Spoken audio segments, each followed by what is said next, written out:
The restaurant was packed, the low hum of conversation filling the air like static. Noah Carter sat frozen at table 17, his hands gripping the edge of the white tablecloth so hard his knuckles had gone pale.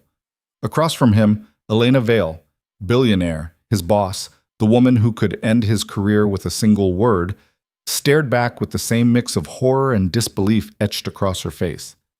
Neither of them had known. Their well-meaning friends had orchestrated the perfect disaster. Now they were trapped in the most dangerous blind date either of them could have imagined. One wrong move, one whispered rumor, and everything Noah had built for his daughter could come crashing down. If you're ready for a story about forbidden love, impossible choices, and the courage it takes to risk everything, then stay with me until the end. Hit that like button and drop a comment with your city so I can see how far this story travels. Let's begin. Noah Carter had never been good at saying no to his best friend. That was how he found himself standing outside Luminaire, one of Seattle's most expensive restaurants. On a Friday night, he'd rather have spent at home with his daughter. The building rose above him like a glass monument to wealth he didn't possess, its floor-to-ceiling windows revealing glimpses of crystal chandeliers and well-dressed patrons who belonged to a world he only observed from a distance. He checked his watch. 7:20. He was 10 minutes early, which meant 10 extra minutes to regret every decision that had led him here. Just one date, Marcus had said 3 weeks ago, cornering Noah in the break room at work with that relentless grin he'd perfected over 15 years of friendship. One dinner. If it's terrible, I'll never ask again. Noah had heard that promise before. Marcus collected broken promises the way other people collected coffee mugs. I don't have time for this, Noah had replied, stirring his coffee with more force than necessary. Between work and Lily, my schedule is exactly why you need this. Marcus had leaned against the counter, arms crossed, adopting the expression of someone who believed he was about to deliver profound wisdom. Lily's 7 now, right? She's getting older. Don't you want her to see that her dad has a life outside of work and parent-teacher conferences? She sees me perfectly happy. She sees you alone.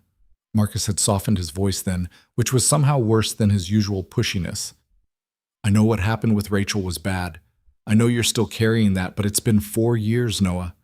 4 years of putting everyone else first and yourself dead last. You're 32, not 70. You deserve something good. Noah had wanted to argue, to list all the reasons why dating was a complication he couldn't afford. His job as a senior data analyst at Vale Enterprises demanded long hours. His daughter needed stability, not a parade of strangers walking in and out of their lives. And perhaps most importantly, he had learned the hard way that opening your heart to someone meant giving them the power to destroy you from the inside out. Rachel had taught him that lesson with brutal efficiency. But Marcus had worn him down with the persistence of water-eroding stone, and Noah had finally agreed to one blind date. Just one. Get through an awkward dinner, satisfy Marcus's need to play matchmaker, and return to his carefully controlled life. Now standing outside Luminaire with the October wind cutting through his jacket, Noah questioned whether any friendship was worth this level of discomfort. He pushed through the heavy doors into a world of soft jazz, murmured conversations, and the kind of lighting that cost more to design than most people's monthly rent. The hostess, a young woman with perfect posture and a smile that suggested she'd been hired as much for her appearance as her organizational skills, greeted him immediately. Good evening, sir. Do you have a reservation? Carter, party of 2 for 7:30. She consulted her tablet, then nodded. Right this way, mister. Carter. The restaurant stretched before him like something from a magazine spread. All dark wood, cream-colored walls, and tables spaced far enough apart to create the illusion of privacy. Each table held a small arrangement of white orchids and a single candle that flickered in its glass holder. The clientele looked exactly as Noah had expected. Men in tailored suits discussing business over wine that cost more than Noah's car payment. Women in elegant dresses that probably required their own insurance policies. Couples who radiated the comfortable wealth of people who had never questioned whether they could afford dessert. Noah felt profoundly out of place. He'd worn his best suit, the charcoal gray one he saved for important meetings, and a light blue shirt that Lily had helped him pick out that morning. You look fancy, Daddy, she'd said, adjusting his collar with the serious concentration she applied to everything. Like a prince. He'd kissed the top of her head and promised to be home by 10. Mrs. Henley, their neighbor and occasional babysitter, had arrived right on time, and Lily had barely looked up from her art project as Noah left. That easy dismissal should have made him feel relieved. Instead, it had made him feel slightly obsolete, as if his daughter was already practicing for the day when she wouldn't need him at all.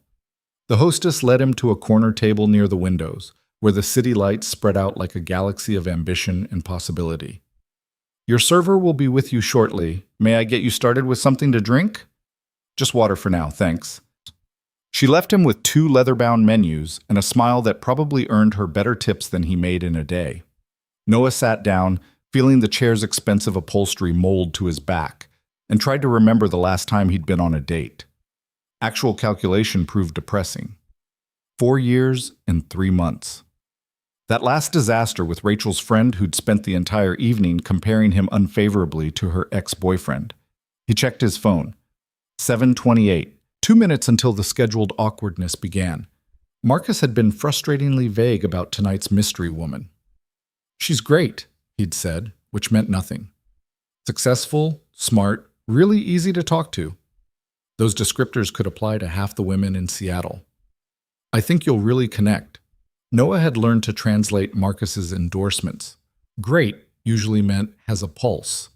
Successful could mean anything from has a job to runs a Fortune 500 company. And easy to talk to often translated to talks a lot, whether you're interested or not. He was composing a text to Marcus, something along the lines of, "I'm here, I hate you, we're never speaking again," when movement near the entrance caught his attention. The hostess was greeting someone new, and Noah found himself watching despite his determination to remain disengaged from the entire evening. The woman being escorted to his section was tall, dressed in a deep burgundy dress that managed to be both elegant and understated, her dark hair pulled back in a way that highlighted the clean lines of her face. Even from a distance, she moved with the kind of confidence that suggested she belonged in places like this, that expensive restaurants were her natural habitat, rather than an uncomfortable performance. Noah looked away quickly, returning his attention to his phone. Whoever she was probably meeting someone far more interesting than him. Someone who actually wanted to be here. The hostess's voice carried across the space. "Right this way, Ms. Vale." Noah's entire body went rigid. That name. That specific, impossible name. He looked up slowly, the way someone might turn toward a car crash they desperately didn't want to see. The woman was closer now, close enough that he could see her face clearly in the candlelight, close enough that there was no possibility of mistake, no chance that his mind was playing tricks on him. Elena Vale was walking directly toward his table. Time seemed to fracture into slow motion. Noah watched as the hostess gestured to the empty chair across from him, watched as Elena's gaze shifted from the hostess to the table, watched as recognition hit her with the force of a physical blow.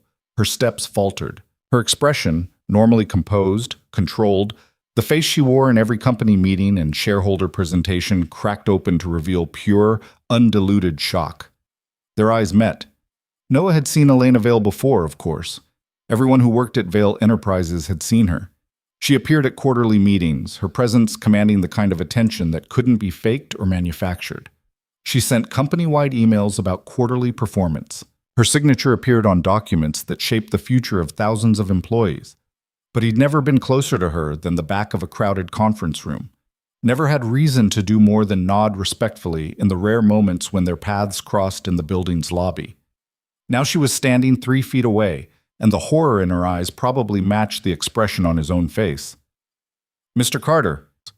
Her voice was steady, but he could hear the effort it took to maintain that steadiness.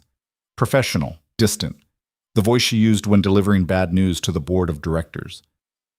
"Ms. Vale." His throat felt like he'd swallowed sand. The hostess, blissfully unaware of the disaster unfolding before her, gestured to the empty chair with practiced grace. "Your table, ma'am.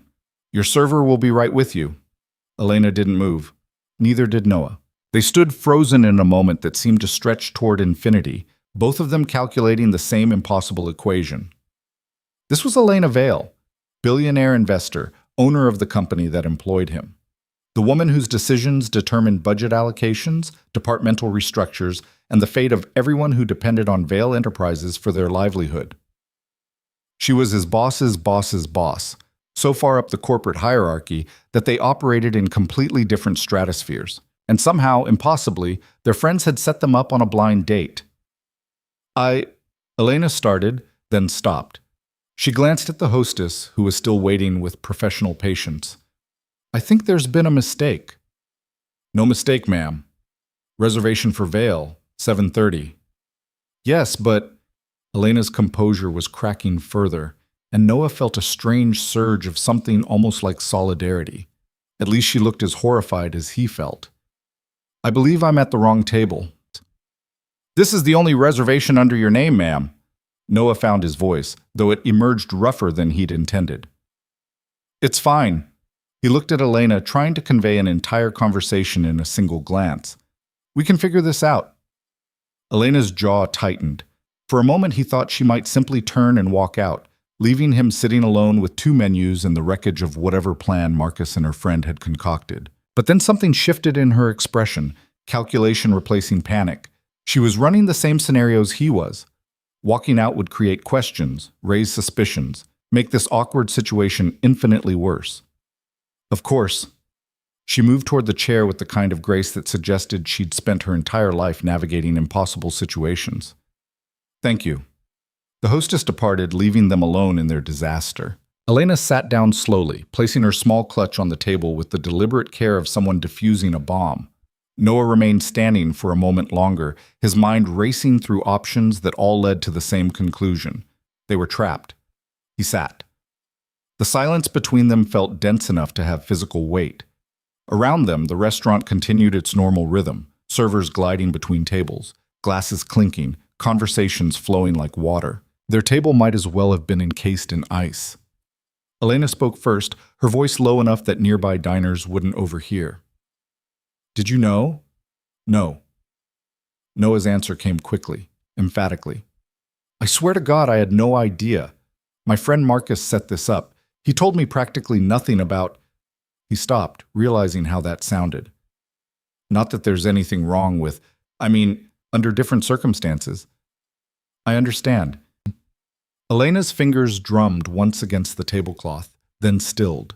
My friend Isabel arranged this. She's been trying to get me to date for months. I finally agreed to one dinner just to make her stop asking. Same here. Marcus wouldn't let it go. They looked at each other again, and Noah saw something unexpected flicker across Elena's face. Not quite amusement, but something adjacent to it. A recognition of the absurdity that had brought them here. Marcus from IT? Elena asked. You know him? I know the name. She paused.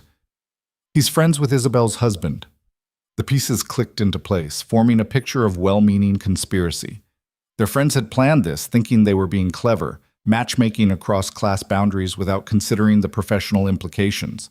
Or perhaps they had considered those implications and decided they didn't matter. Which suggested a fundamental misunderstanding of how the corporate world actually worked. A server approached, young and eager, completely oblivious to the tension at their table. Good evening. Can I start you off with something to drink? Perhaps some wine? We have an excellent Pinot Noir from... Just water, Noah said. The same, Elena added. The server's enthusiasm dimmed slightly.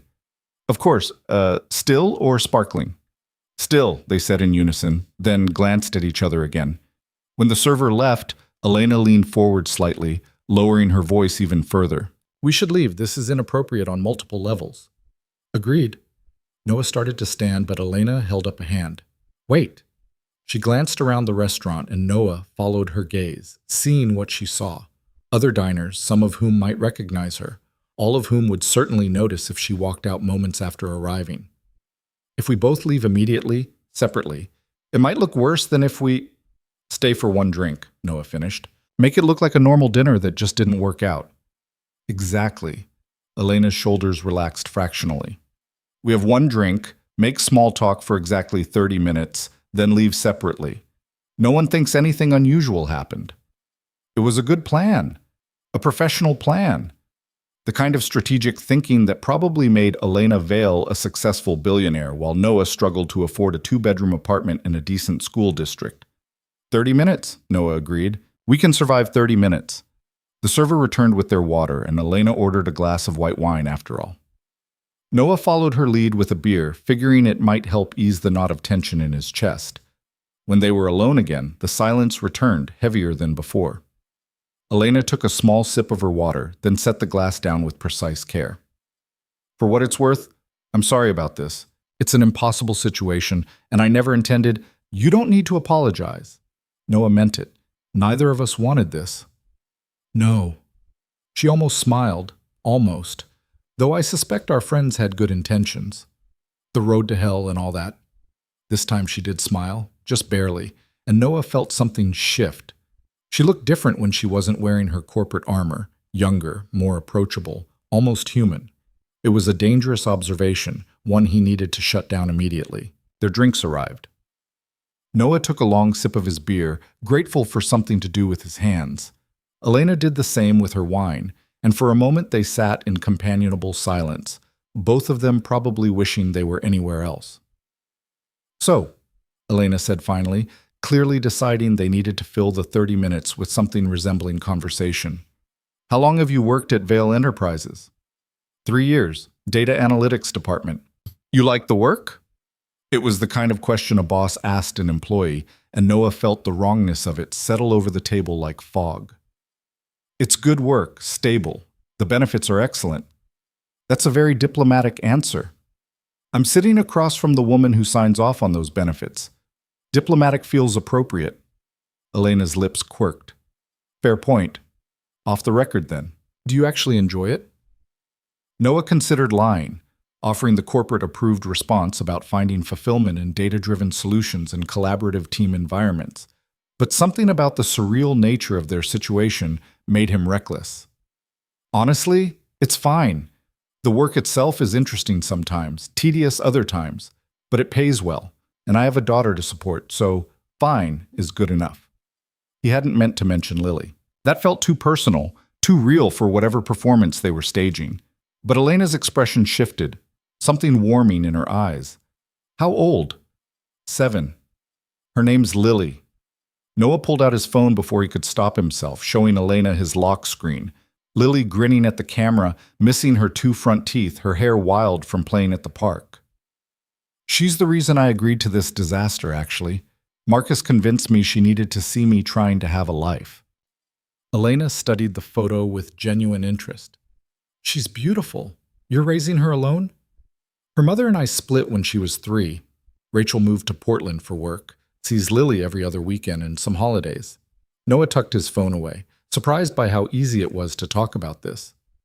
We make it work. It's not ideal, but we're okay. That must be difficult. Some days more than others. Noah took another drink. What about you? Do you have kids? No. No husband, no children, no pets, just work and more work. Elena's voice carried a note of something that might have been regret or might have been simple statement of fact. Not much time for anything else when you're trying to run a company. Must be lonely. The words escaped before Noah could filter them, and he immediately regretted the presumption. But Elena didn't look offended. Instead, she seemed to consider the observation seriously. Sometimes, she admitted, though I'm not sure I'd know what to do with companionship if I had it. I've been alone for so long, it's become comfortable. They fell silent again, but this time it felt less hostile, more like 2 people sharing an uncomfortable situation and trying to make the best of it. Noah checked his watch. 15 minutes down, 15 to go. I should probably ask, Elena said, circling the rim of her wine glass with one finger, what Marcus told you about tonight. About me. Almost nothing. Just that you were successful, smart, and easy to talk to. Very generic. Extremely. What did Isabel tell you? That you were kind, stable, and good with kids. Elena met his eyes. Also very generic. Think they were deliberately vague so we couldn't figure it out beforehand? Definitely. Elena's smile grew slightly. Isabel knows I would have refused if she'd told me she was setting me up with one of my own employees. The ethical complications alone, not to mention this power dynamics, Noah added. There's no version of this that doesn't look problematic to HR. Exactly, Elena sighed. Which is why this can't happen again. After tonight, we go back to our normal professional relationship. You've probably seen me at company meetings, but we've never actually met. That's the story. Agreed. Noah felt relieved and disappointed in equal measure. This dinner never happened. They clinked glasses in a mock toast to their shared conspiracy, and Noah found himself studying Elena more carefully than he should have. In the candlelight, she looked less like the intimidating billionaire from quarterly presentations and more like someone who might actually be interesting to talk to. Someone who carried her own brand of loneliness, her own carefully constructed walls. Dangerous thinking. Can I ask you something? Elena's voice pulled him back. And you can refuse to answer if it's too personal. After everything tonight, I think we're past the point of professional boundaries. Why did you agree to this? Really? It can't have been just because Marcus was persistent. Noah considered several responses, each one true in its own way. Because he was tired of going home to an empty apartment after putting Lily to bed. Because 4 years of self-imposed isolation was starting to feel less like healing and more like hiding. Because somewhere deep down, beneath all his practical reasons and protective instincts, he still wanted to believe that someone could see him as more than just a single dad with limited prospects and a careful, controlled life.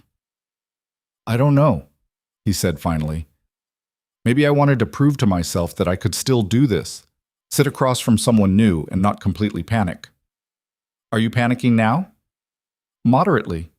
Elena laughed, and the sound was surprisingly warm. That's fair. I'm probably at moderate panic myself. You hide it well. Years of practice.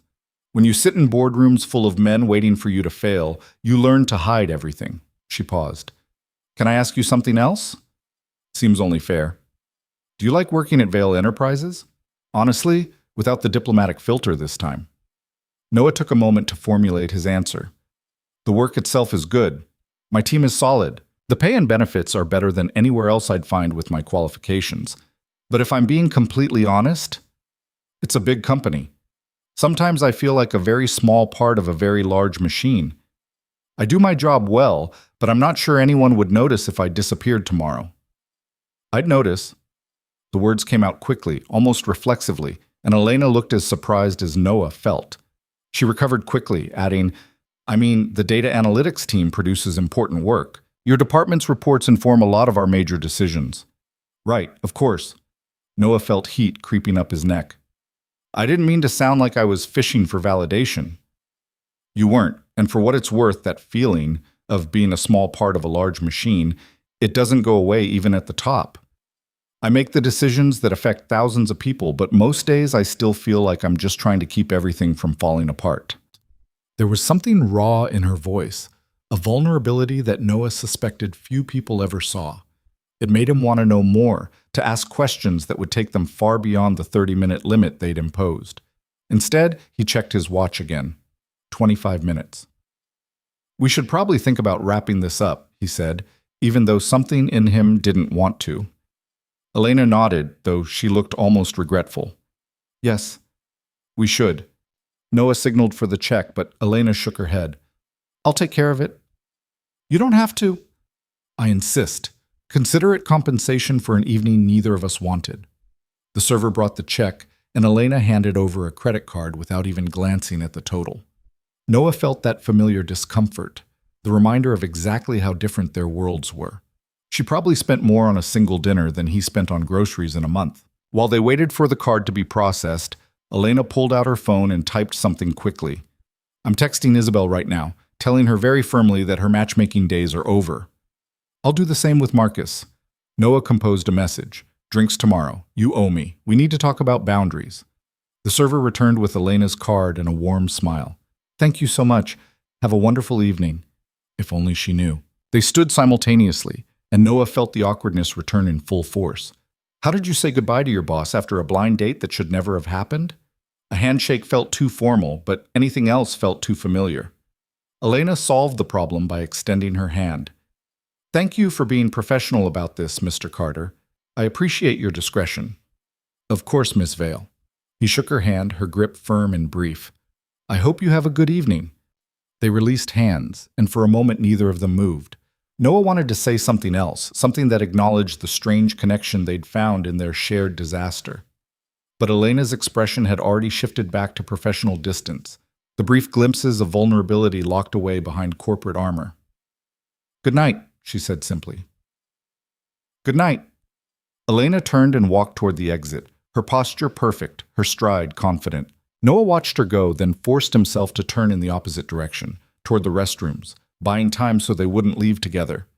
He counted to 60 in his head, then made his way through the restaurant and out into the October night. The cold air hit him like a slap, clearing his head. He stood on the sidewalk for a moment, watching traffic flow past, trying to process what had just happened. The most awkward blind date in history. The most impossible woman he could have been set up with. 30 minutes that felt like they'd lasted both an eternity and no time at all. His phone buzzed, a text from Marcus. "How'd it go?" Noah typed back, "We need to talk, tomorrow. You have a lot to answer for." 3 dots appeared. Then, "That bad?" "Worse than you can imagine. Sorry, man. But hey, at least you put yourself out there, right?" Noah didn't respond. He pocketed his phone and started walking toward the parking garage where he'd left his car, his mind already rehearsing the conversation he'd have with Marcus tomorrow. The lecture about professional boundaries, the explanation of exactly why setting him up with his boss was the worst idea in the history of terrible ideas. But underneath the irritation and the lingering awkwardness, Noah felt something else stirring, something he couldn't quite name. It wasn't attraction. He refused to let it be attraction. Elena Vale existed in a different universe, and even if the professional complications didn't exist, they were fundamentally incompatible. She was a billionaire who ran a corporate empire. He was a single dad who counted every dollar and worried about making rent. Still, when he closed his eyes, he could see her smile. That brief, genuine smile when she'd looked at Lily's photo. The warmth in her voice when she'd admitted to feeling lonely.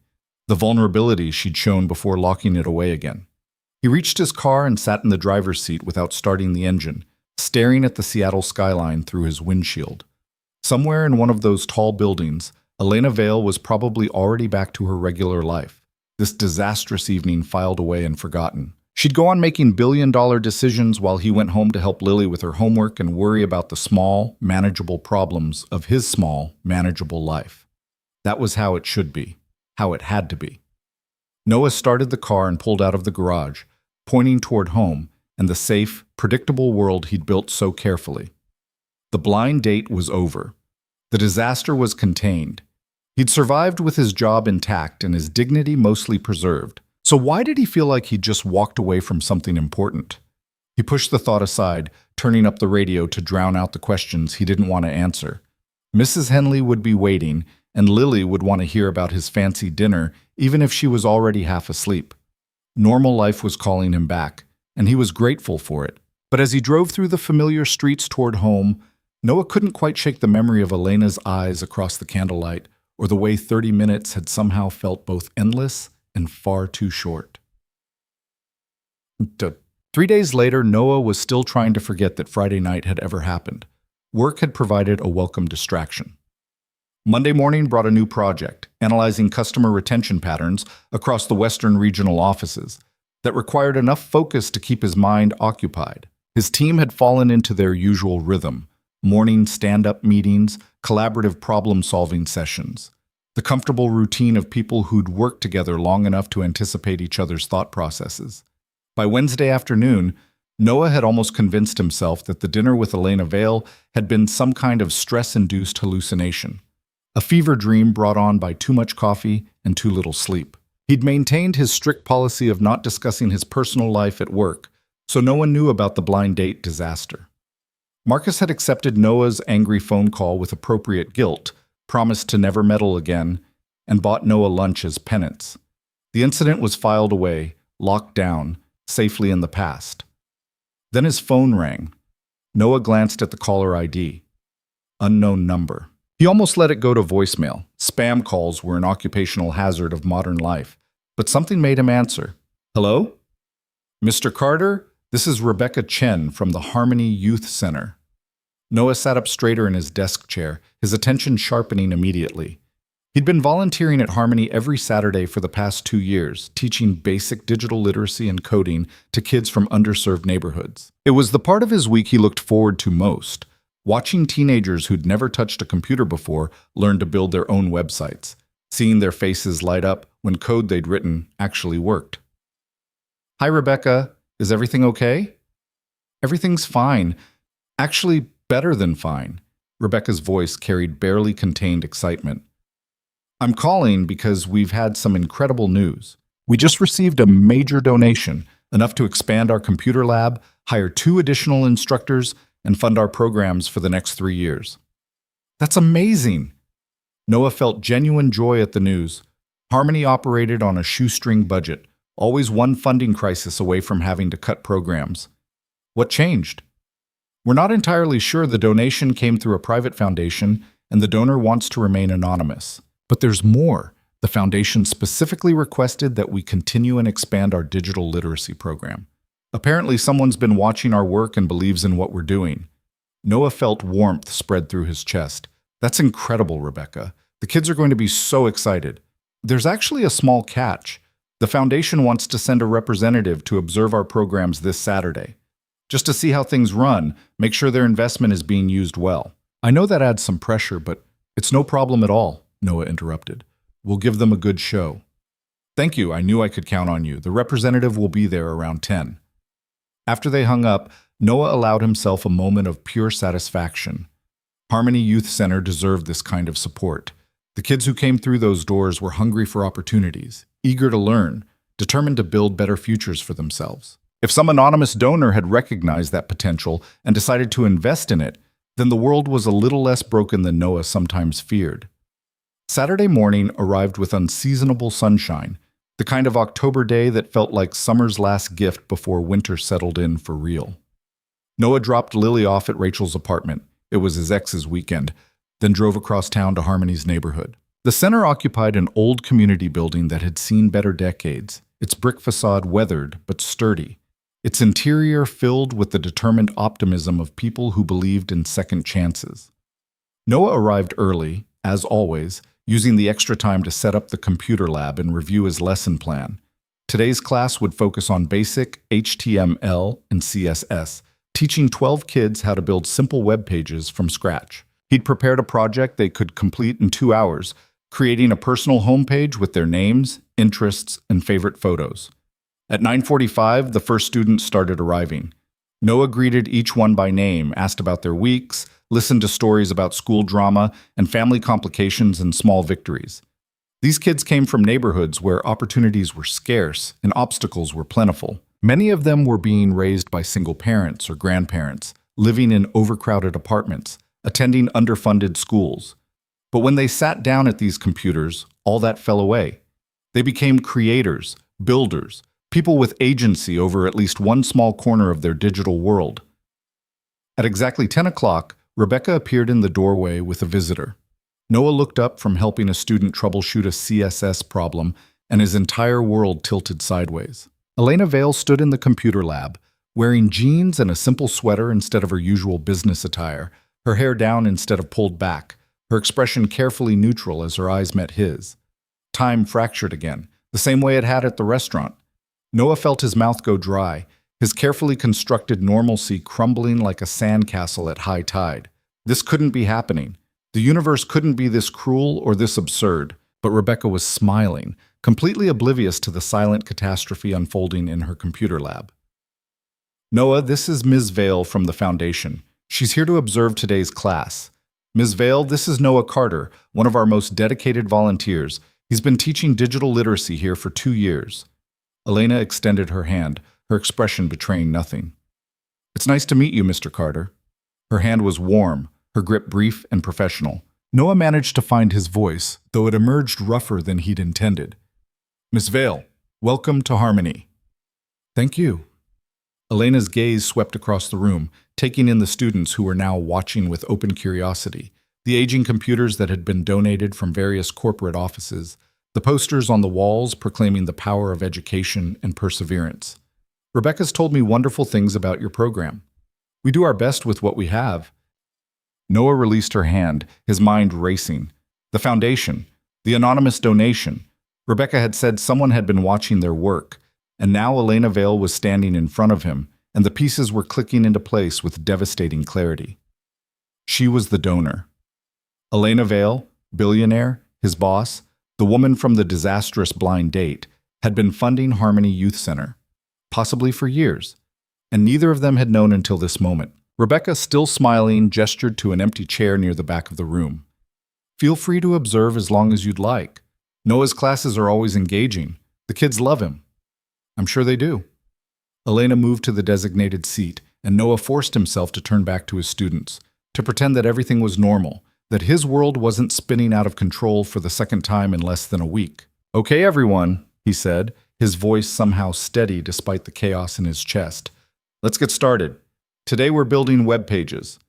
Teaching while Elena Vale watched was an exercise in controlled torture. Noah could feel her presence like a physical weight, her attention following his every move as he circulated through the lab, helping students debug their code, explaining concepts multiple times in different ways until they clicked, celebrating small victories with fist bumps and high fives. But something strange happened about 20 minutes into the class. Noah forgot to be nervous. The work itself demanded too much attention. Miguel needed help understanding how div tags worked. Jasmine's images weren't loading because she'd forgotten to include the file extension. Devin wanted to know if he could add music to his page, which led to a tangent about audio files and browser compatibility. Noah fell into the familiar rhythm of teaching, his passion for the subject overriding his awareness of being observed. When he glanced toward Elena an hour into the class, he found her leaning forward in her chair, completely absorbed. She wasn't watching him with the detached interest of a donor checking on an investment. She was engaged, her expression reflecting genuine interest as she observed the students' progress. At the 2-hour mark, the students had completed their web pages. Noah projected each one on the screen at the front of the room, and the kids took turns presenting their work to the class. They'd created pages about basketball, anime, family recipes, dream vacations they wanted to take someday. Each presentation was met with applause and encouraging comments from their peers. Elena stood and moved closer to the screen, studying each page carefully. When Jasmine, a quiet 13-year-old who rarely spoke in class, presented a beautifully designed page about her grandmother's garden, Elena asked if she could ask a question. Of course, Jasmine said, looking nervous. The color scheme you chose is really thoughtful. How did you decide on those specific shades of green? Jasmine's face lit up. My abuela's garden has all these different plants, and I tried to match the colors to the ones I see most.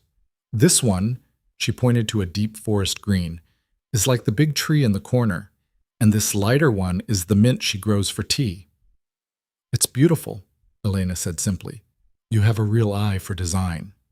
The compliment transformed Jasmine's entire posture. She stood taller, smiled wider, and when she returned to her seat, Noah saw her whisper to the girl next to her.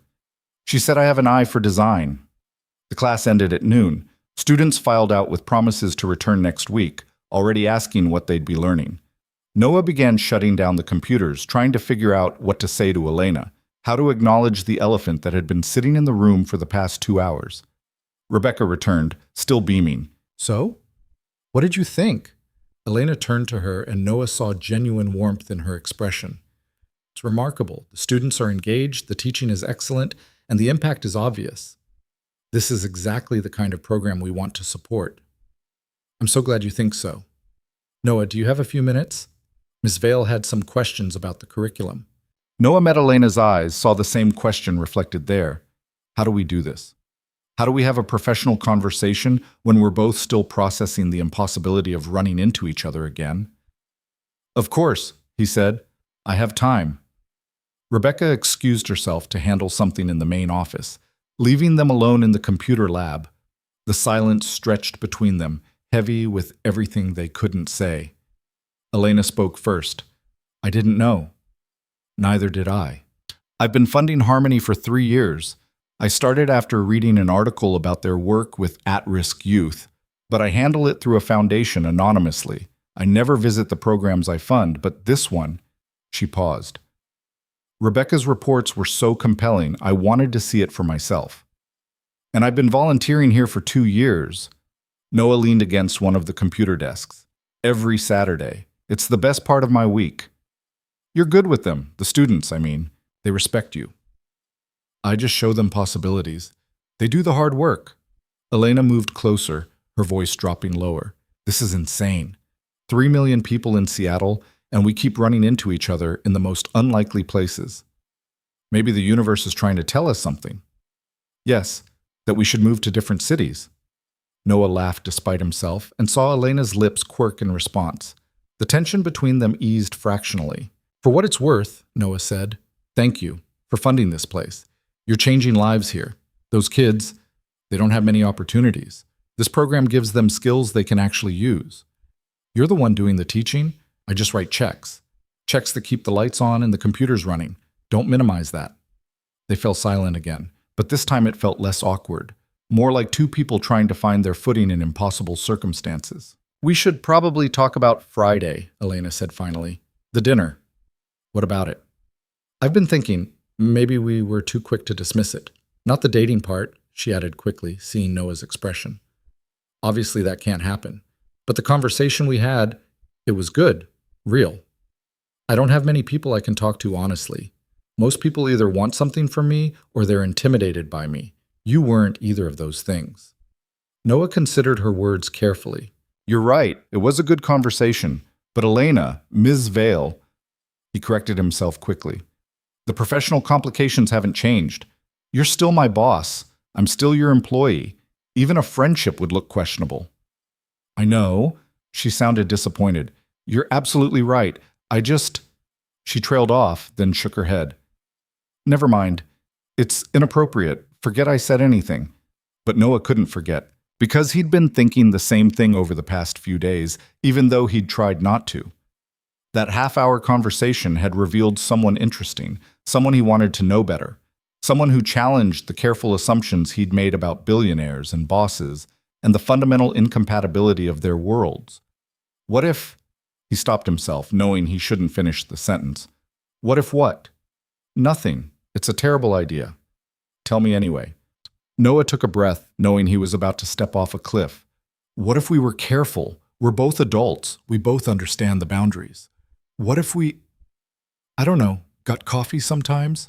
Talked? Not as boss and employee, but as two people who support the same youth center and apparently have more in common than we realized. Elena studied him for a long moment, her expression unreadable. That's a spectacularly bad idea. I know. It violates about a dozen professional boundaries. I'm aware. If anyone found out, it would cause enormous complications for both of us. Definitely. So we should absolutely not do it. Agreed.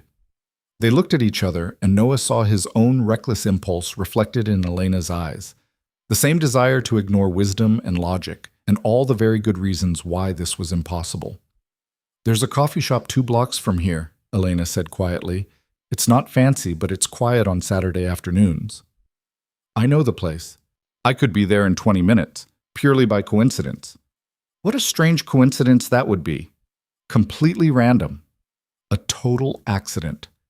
Elena's smile was small but genuine. See you there, Mr. Carter? By accident. By accident, Miss Vale. She left first, and Noah waited exactly 5 minutes before following, his heart pounding in a way that had nothing to do with exercise and everything to do with the certain knowledge that he was making a choice that would change everything. The coffee shop was exactly as Elena had described. Small, quiet, populated by a handful of people absorbed in their laptops or books. Noah found her at a corner table, 2 cups already waiting. She'd chosen a seat with a view of the door, probably out of habit, always aware of her surroundings. He sat down across from her, and for a moment they just looked at each other, acknowledging the line they were about to cross. Last chance to change your mind, Elena said. Same for you. Neither of them moved to leave. Noah picked up his coffee, black, the way he always drank it, which meant Elena had been paying attention or had made a lucky guess, and took a sip. So, where do we start? I have no idea. Elena wrapped her hands around her own cup. I've never done anything like this before. Neither have I. We're pioneering new territory and terrible decisions. At least we'll be terrible together. And despite everything, despite the professional complications and the impossible circumstances and the dozens of reasons why this was a monumentally bad idea, Noah felt something in his chest loosen. Something that had been wound tight for 4 years, carefully protected, deliberately isolated. He felt hope.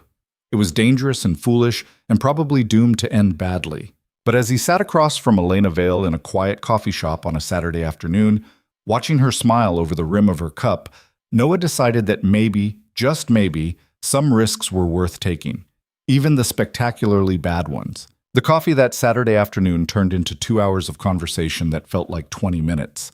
They talked about everything except work, about books they'd read, places they wanted to travel, the strange isolation that came with their very different versions of single life. Elena described the suffocating pressure of board meetings where every word was analyzed, every decision questioned. Noah talked about this quiet panic of being solely responsible for another human being, of lying awake at night wondering if he was giving Lily everything she needed. When they finally left the coffee shop, the sun was setting, painting the Seattle sky in shades of orange and pink. They stood on the sidewalk, neither quite ready to say goodbye.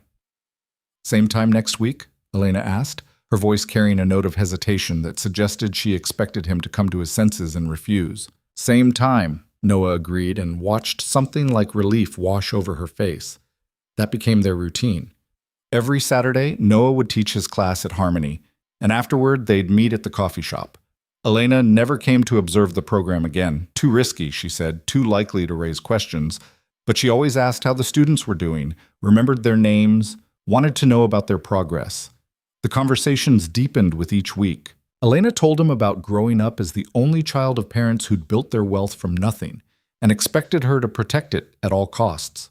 About the loneliness of inheriting a company at 25 when her father died suddenly, of spending her 20s fighting off hostile takeover attempts and proving to skeptical investors that she could lead. About the isolation that came with wealth, how people either wanted something from her or assumed she was too different to understand normal problems.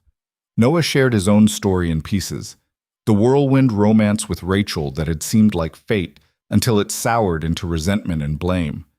The devastating moment when she'd left, taking half his heart with her in the form of a 3-year-old daughter he only saw on weekends. The slow, painful process of building a stable life as a single parent, of learning to be enough for Lily even when he felt like he was barely holding himself together. "Do you still love her?" Elena asked one afternoon in late October, the question coming out of nowhere as they sat in their usual corner. Noah didn't have to ask who she meant. "No, I think I stopped loving Rachel before she even left. But I loved who I thought she was, and I loved the family we were supposed to be." "That's harder to let go of." "The idea of it," Elena said softly. "I understand that." "Have you ever been close? To marriage, I mean?" Elena's laugh was bitter. "Once. His name was David. We dated for 3 years. He was smart, ambitious, came from the right family. My mother loved him." She paused, stirring her coffee absently. "Then I found out he'd been feeding information to a competitor, using our relationship to gain access to confidential company data. He saw me as a means to an end, not a person, just a stepping stone to what he really wanted." "That's awful." "It was 5 years ago, and I still don't trust easily." She met Noah's eyes. "Which makes whatever this is, these conversations, even stranger. I shouldn't trust you either. You could be using me the same way. I could say the same about you. For all I know, you're gathering information to justify downsizing my department." They smiled at each other, acknowledging the absurdity of their mutual vulnerability. "But you don't really think that," Elena said. "No, I don't." "Neither do I." By mid-November, their Saturday meetings had become the highlight of Noah's week. He caught himself looking forward to them with an intensity that both thrilled and terrified him. This wasn't dating. They were careful to maintain that fiction, but it felt like something, like a friendship that carried an undercurrent of possibility neither of them was willing to name. At work, they maintained perfect distance. Noah saw Elena occasionally in the elevator or passing through the lobby, and they exchanged nothing more than polite nods. Professional. Appropriate. Exactly as it should be, but those brief moments felt charged in ways they hadn't before, weighted with the knowledge of Saturday afternoons and conversations that peeled back layers neither of them usually revealed. Then came the day everything got complicated. Noah was in a project review meeting when his phone buzzed with a text from Lily's school. His daughter had fallen on the playground, possible concussion. They were calling an ambulance. His heart stopped. He excused himself from the meeting, grabbed his jacket, and was halfway to the elevator when he ran directly into Elena. "Mr. Carter." Her voice was formal, befitting the public setting, but her eyes registered his obvious distress. Is everything all right? My daughter. School called. I have to go. Elena's expression shifted instantly, professional distance giving way to genuine concern. Of course. Go. Do you need anything? No, I just... Noah's hands were shaking as he tried to pull up the rideshare app on his phone. I need to get to Harborview Hospital. I'll drive you. You don't have to... Noah. She used his first name, breaking their unspoken rule about workplace boundaries. You're in no condition to drive and ride shares will take too long. My car is in the garage. Let's go. He didn't argue. They rode the elevator down in tense silence, Elena already texting her driver to meet them at the executive parking level. Within minutes, Noah was in the back of a sleek black car that probably cost more than his annual salary, Elena beside him, her hand resting briefly on his arm in a gesture of comfort. Tell me about her, Elena said quietly as the car navigated Seattle traffic. Lily, what's she like? Noah realized she was trying to distract him, keep him from spiraling into worst-case scenarios. She's stubborn. So stubborn. Gets that from her mother. He managed a weak smile. Smart. Top of her class in reading. She loves art, spends hours drawing these elaborate fantasy worlds with dragons and castles. Like her father, then. Creative. I'm not creative. You teach kids to build things from code. That's creative. The hospital appeared ahead, and Noah felt his chest tighten. Elena's driver pulled directly up to the emergency entrance, ignoring the no parking signs. Go, Elena said. I'll handle the parking. Text me when you know something. Noah hesitated, meeting her eyes. Thank you for this. Just go take care of your daughter. He found Lily in a curtained-off section of the emergency department, looking small and frightened on the hospital bed. A bruise was already forming on her forehead, and her eyes were red from crying. The moment she saw him, she burst into fresh tears. Daddy! Noah wrapped her in his arms, feeling her small body shake against his chest. I'm here, baby. I'm here. You're okay. The attending physician, a kind-faced woman in her 50s, pulled Noah aside while a nurse stayed with Lily. She took a hard fall from the monkey bars. Possible mild concussion, but the CT scan came back clear. We want to keep her for observation for a few hours, but she should be fine to go home tonight. Relief flooded through him so intensely, it made him dizzy. Thank you. Thank you so much. He returned to Lily's bedside, holding her hand while she dozed fitfully. His phone buzzed with a text from Elena. How is she? Mild concussion. They're keeping her for observation, but she'll be okay, thank God. Do you need anything? Food? Coffee?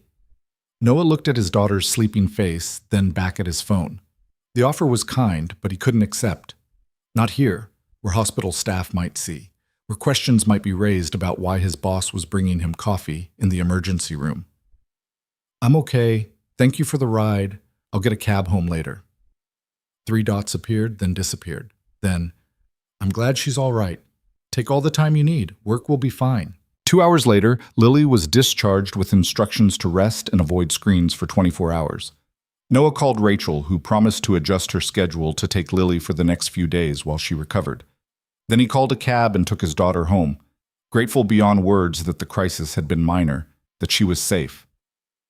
That night, after Lily was asleep in her bed and Noah was finally alone with his thoughts, he realized something had shifted. Elena had been there when he needed someone. She'd dropped everything, violated their careful boundaries, driven him to the hospital without hesitation. That wasn't the action of someone maintaining professional distance. That was something else entirely. He pulled out his phone and typed, "Thank you again for today. You didn't have to do what you did." Her response came quickly. Yes, I did. Some things matter more than boundaries. Noah stared at that message for a long time, understanding its weight, the admission embedded in those simple words. The following Saturday, Noah arrived at the coffee shop to find Elena already there, 2 cups waiting as always. But when he sat down, she didn't smile. Her expression was serious, almost troubled. "We need to talk about what happened this week," she said without preamble. "Okay? I broke our rules. I got involved in your personal life in a way that was visible at work. My assistant saw us leave together. People might have questions. I'll handle any questions. That's not the point. Elena's fingers drummed against her coffee cup. The point is that I didn't even hesitate. The second you said your daughter was hurt, nothing else mattered. Not the optics, not the professional implications, nothing. And that scares me, Noah, because it means this, whatever this is, has become something I can't control. Noah felt his pulse quicken. What are you saying? I'm saying we need to decide what we're doing here. These Saturday meetings, these conversations, they're not just friendly chats between two people who happen to support the same charity. We both know that. So either we acknowledge what this is becoming and figure out how to handle it, or we stop. Now, before someone gets hurt. The ultimatum hung between them, stark and unavoidable. Noah knew she was right.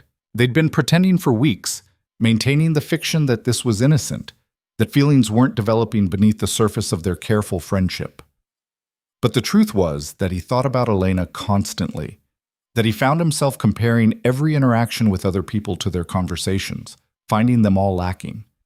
That somewhere along the way, this impossible woman had become the person he most wanted to talk to, the one who understood him in ways no one else did. I don't want to stop, he said quietly. Elena's breath caught. Neither do I. But you're right about the complications. If this becomes something more, if we cross that line from friendship to whatever comes next, we need to be smart about it. Smart how? Noah had been thinking about this all week, running scenarios, calculating risks. We keep it completely separate from work. At the office, we're nothing more than boss and employee who occasionally pass in the hallway. No special treatment, no private meetings, nothing that could be construed as favoritism. Outside of work, we're careful. We don't go to places where your business associates might see us.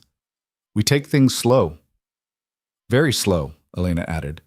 Because if this falls apart, the consequences aren't just personal. Your career could be destroyed. People would assume you were sleeping your way to promotions, that everything you've earned was handed to you because of our relationship. I know, and you'd be accused of abusing your power, of being unprofessional at best and predatory at worst. They looked at each other across the table, acknowledging the enormous risk they were contemplating. Most people would walk away. The smart move, the safe move, was to end this before it began. I haven't felt this way about anyone in 5 years, Lena said softly. Since David. And even then, it wasn't like this. With him, everything was performance, image, making sure we looked right together. With you, I can just be. No performance, no mask, just me. Noah reached across the table, taking her hand.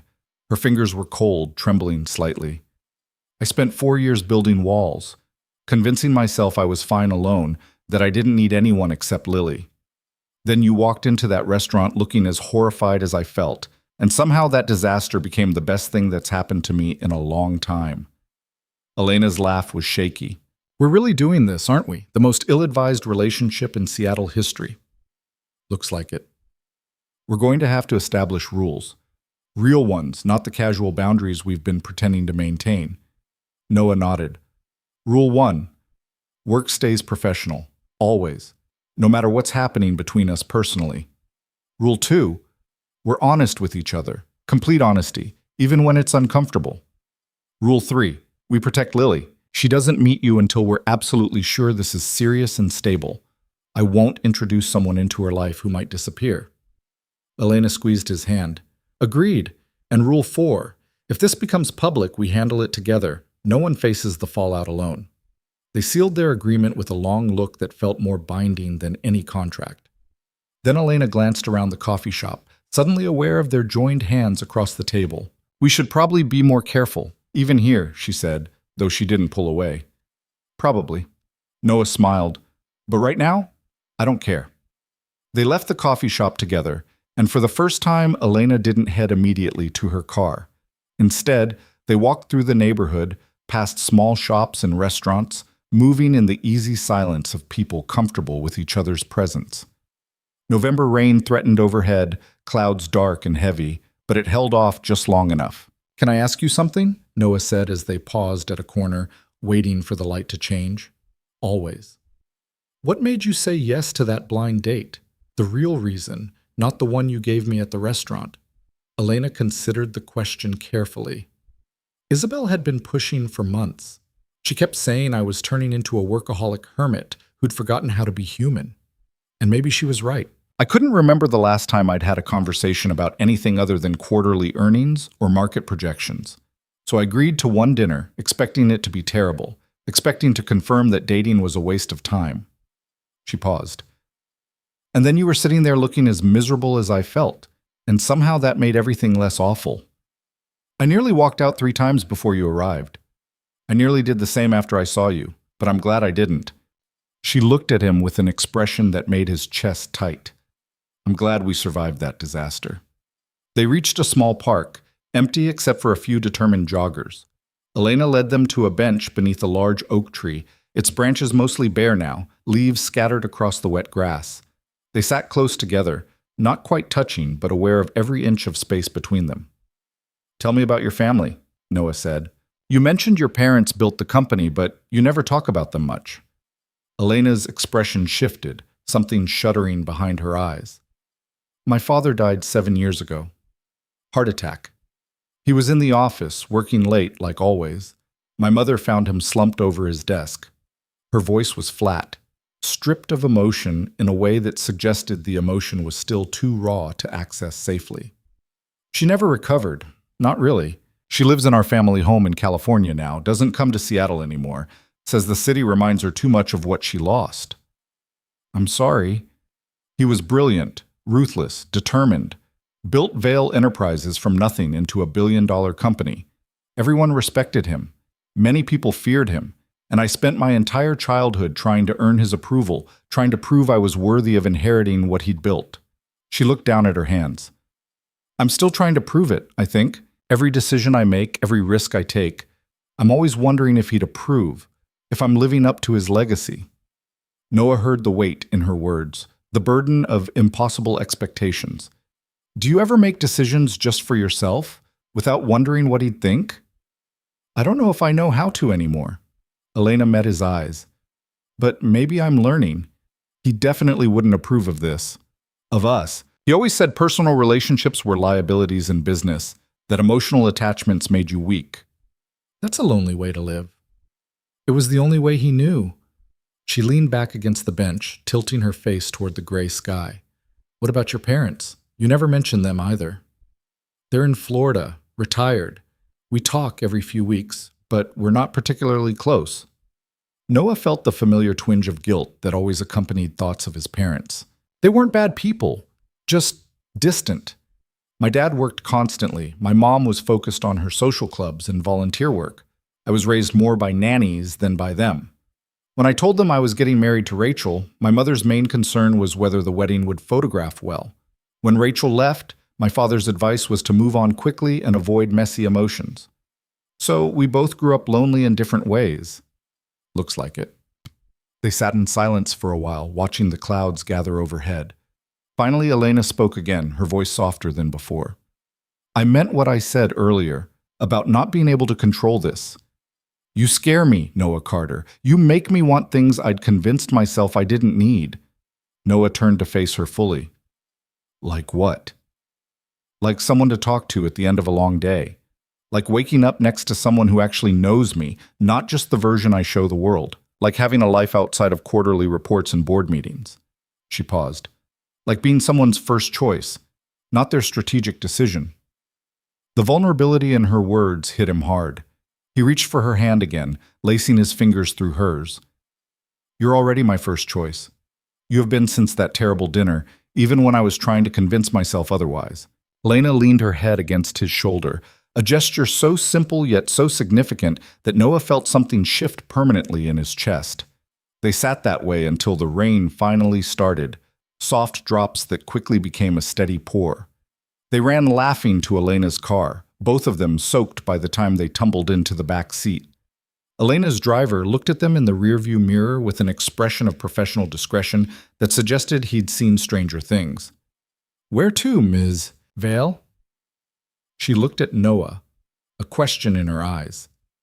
He understood what she was asking. Taking him home would mean showing her driver where he lived, creating another witness to their connection. But he nodded anyway, giving his address, deciding that some risks were unavoidable. They drove through rain-slicked streets in comfortable silence, Elena's hand still in his. When they reached his apartment building, a modest complex in a family-friendly neighborhood, Noah hesitated before opening the door. "I should go," he said. "Lily will be back tomorrow, and I need to prepare." "I know." Elena didn't release his hand. "Noah? Thank you for taking this risk with me, for not being sensible and walking away." "Thank you for the same." He kissed her cheek, brief and chaste, a promise of more when the time was right. Then he climbed out of the car and watched her drive away, standing in the rain until the taillights disappeared around a corner. Inside his apartment, Noah stripped off his wet clothes and stood under a hot shower, trying to process everything that had changed in a single afternoon. He'd crossed a line, acknowledged feelings he'd been suppressing for weeks, committed to pursuing something that violated every rule of workplace conduct and common sense. He should feel anxious, worried about the consequences. Instead, he felt lighter than he had in years. His phone buzzed with a text from Elena. "Made it home, still raining, still thinking about you." He smiled, typing back, "Same on all counts." "Next Saturday?" "Definitely. Maybe we could do something besides coffee. Dinner, perhaps?" Noah's heart rate kicked up. Dinner felt like a real date, a step beyond their careful coffee shop meetings. "I'd like that." "Me too." "Good night, Noah." "Good night, Elena." He fell asleep with his phone on the pillow beside him, feeling like a teenager with his first crush. Ridiculous and wonderful in equal measure. The following week settled into a new rhythm. At work, Noah and Elena maintained perfect professional distance. They passed each other in hallways with polite nods. When Elena's name appeared on company-wide emails, Noah read them with the same detached interest he'd shown before. No one noticed anything different because nothing appeared different. But outside work, they built something fragile and precious. Dinner dates at restaurants far from downtown Seattle, chosen specifically because they were unlikely to encounter anyone from Vail Enterprises. Long walks through parks and neighborhoods where they could talk without fear of recognition. Phone calls that stretched late into the night, long after Lily was asleep. Conversations about everything and nothing. Noah learned that Elena loved old jazz music, that she played piano beautifully, but only when she was alone, that she had a weakness for terrible action movies and actually cried at romantic comedies. She learned that Noah was terrified of heights, but forced himself onto roller coasters for Lily's sake, that he'd wanted to be a teacher before practical concerns had steered him toward data analysis, that he made the world's worst coffee but refused to admit it. They were careful, always careful. Elena never came to his apartment when Lily was there. Noah never mentioned Elena to anyone at work. They paid for dinners in cash to avoid credit card trails, parked their cars blocks apart, staggered their arrivals and departures. It was exhausting and exhilarating, this constant vigilance. But it was also necessary, because Noah could see what they were building, could feel it growing stronger with each passing week. This wasn't casual. This wasn't temporary. This was something that could either transform his life or destroy it, depending on how carefully they navigated the impossible terrain between them. Then December arrived, and with it, the company holiday party. Vail Enterprises went all out for its annual celebration, a formal event at a downtown hotel ballroom, complete with live music, catered dinner, and an open bar. Attendance wasn't technically mandatory, but everyone understood it was expected. Noah had gone for the past 2 years, stayed for exactly 2 hours, made appropriate small talk with his colleagues, and left without incident. This year would be different. This year, Elena would be there, and Noah would have to watch her from across a crowded ballroom, pretending she was nothing more than the distant executive who signed his paychecks. "You don't have to go," Elena said during their Thursday night phone call. She'd started calling him after work, brief conversations while she drove home, her voice filling his car through the speakers. "If I don't show up, people will notice, ask questions. I could arrange for you to have a project deadline, something that requires you to work through the party. That would look even more suspicious." Noah turned into his apartment complex, parking in his assigned spot. "I'll go. I'll be fine. It's just a few hours of pretending we're strangers." I hate this," Elena said quietly. "I hate that we have to hide, that I can't walk up to you and introduce you as She trailed off, and Noah finished the sentence in his mind. As what? They hadn't defined their relationship, hadn't put labels on what they were building. Boyfriend and girlfriend felt too juvenile for two people in their 30s. Partners implied something more established than their 2-month-old secret. I know, he said simply, but we knew this would be hard. Doesn't make it easier. The night of the party, Noah dressed in his good suit, the same charcoal one he'd worn to their disastrous blind date. He stared at himself in the bathroom mirror, trying to prepare mentally for an evening of performance, professional distance, polite disinterest. He'd spent his whole life pretending to be fine when he wasn't. He could manage one more night. The ballroom was already crowded when he arrived, the air thick with perfume and cologne, conversations buzzing beneath the gentle jazz of a live quartet. Noah grabbed a drink from the bar, whiskey, neat, something to settle his nerves, and found his team clustered near one of the tall windows overlooking the city. "Carter, you made it!" His manager, Tom, clapped him on the shoulder with the enthusiasm of someone already 3 drinks deep. "Was starting to think you'd bail on us again." Wouldn't miss it, Noah lied smoothly. He fell into the familiar rhythm of work social events, discussing projects and deadlines, making appropriate jokes, playing his role, all while his awareness tracked Elena's presence on the other side of the room. She stood near the front, surrounded by senior executives and board members, wearing a floor-length black dress that was simultaneously elegant and devastating. Her hair was up, exposing the graceful line of her neck, and she moved through conversations with the practiced ease of someone who'd spent her life in rooms like this. Beautiful and untouchable, and so far from his reach, they might as well have been on different planets. Their eyes met once across the ballroom, a connection that lasted less than a second before they both looked away.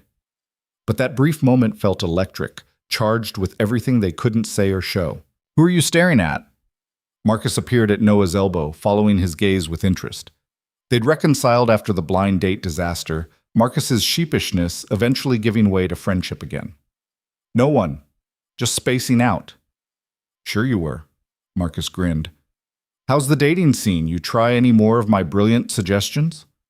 "I've given up on your suggestions permanently." "Your loss. I know a woman in accounting who—" "Not interested." Marcus studied him for a moment, his expression shifting from playful to genuinely curious. "You seen someone, Carter? You've been different lately. Happier." Noah felt panic spike in his chest. "I'm not different." "You are, though. You smile more. You don't look miserable all the time, so either you're on some excellent medication or you've met someone." "Drop it, Marcus." Fine, keep your secrets." Marcus wandered off toward the bar, and Noah released a breath he didn't know he'd been holding. This was the danger. People notice changes, patterns, happiness. If he wasn't careful, someone would start asking questions he couldn't answer. The evening dragged on. Dinner was served, salmon or chicken, accompanied by speeches from various executives thanking employees for another successful year. Elena gave a brief address, her voice carrying easily across the ballroom, confident and composed. She talked about growth, innovation, the company's bright future, standard corporate rhetoric that Noah had heard a dozen times before. But when her gaze swept across the crowd and landed briefly on him, he heard something else beneath her words. A message meant only for him, hidden in plain sight. "Chit. We succeed because of people who show up every day and do the hard work, often without recognition," she said. "People who make sacrifices, who put in the effort when no one's watching. That dedication is what makes Vail Enterprises exceptional." Applause filled the room. Noah joined in, his eyes never leaving Elena's face. She'd meant those words for him. He was almost certain. An acknowledgement of what they were both doing, the care they took to protect what they were building. After dinner, people migrated toward the dance floor as the quartet transitioned to more upbeat numbers. Noah stayed near the windows, nursing his drink, counting down the minutes until he could leave without appearing rude. "Mr. Carter?" He turned to find Elena standing beside him, and his heart nearly stopped. This was a violation of their rules, an unnecessary risk. But her expression was carefully neutral, her posture suggesting nothing more than a boss making polite conversation with an employee. "Ms. Vail." He kept his voice formal, matching her tone. "I wanted to thank you personally for your team's work on the Western Regional analysis. The report was excellent." "Just doing our job, ma'am." "Still, The insights you provided will inform some significant decisions next quarter. She paused, and Noah saw something flicker in her eyes. I hope you're enjoying the evening. It's a lovely party. I'm glad you think so. They stood in silence for a moment, two strangers making small talk at a corporate event. But Noah could feel the tension radiating between them, the effort it took for both of them to maintain this performance. I should get back to my guests, Elena said finally, but thank you again for your excellent work. Of course, Ms. Vale. She walked away and Noah watched her go, his chest tight with all the words he couldn't say. This was torture. Being this close and having to pretend she meant nothing, that his entire world hadn't shifted the moment she approached. He lasted another 45 minutes before making his excuses and leaving. The cold December air hit him like a blessing as he stepped outside, clearing his head, letting him breathe properly again. He was walking toward the parking garage when his phone buzzed. Elena's text was simple. That was hell. He typed back. Agreed. But we survived. Barely.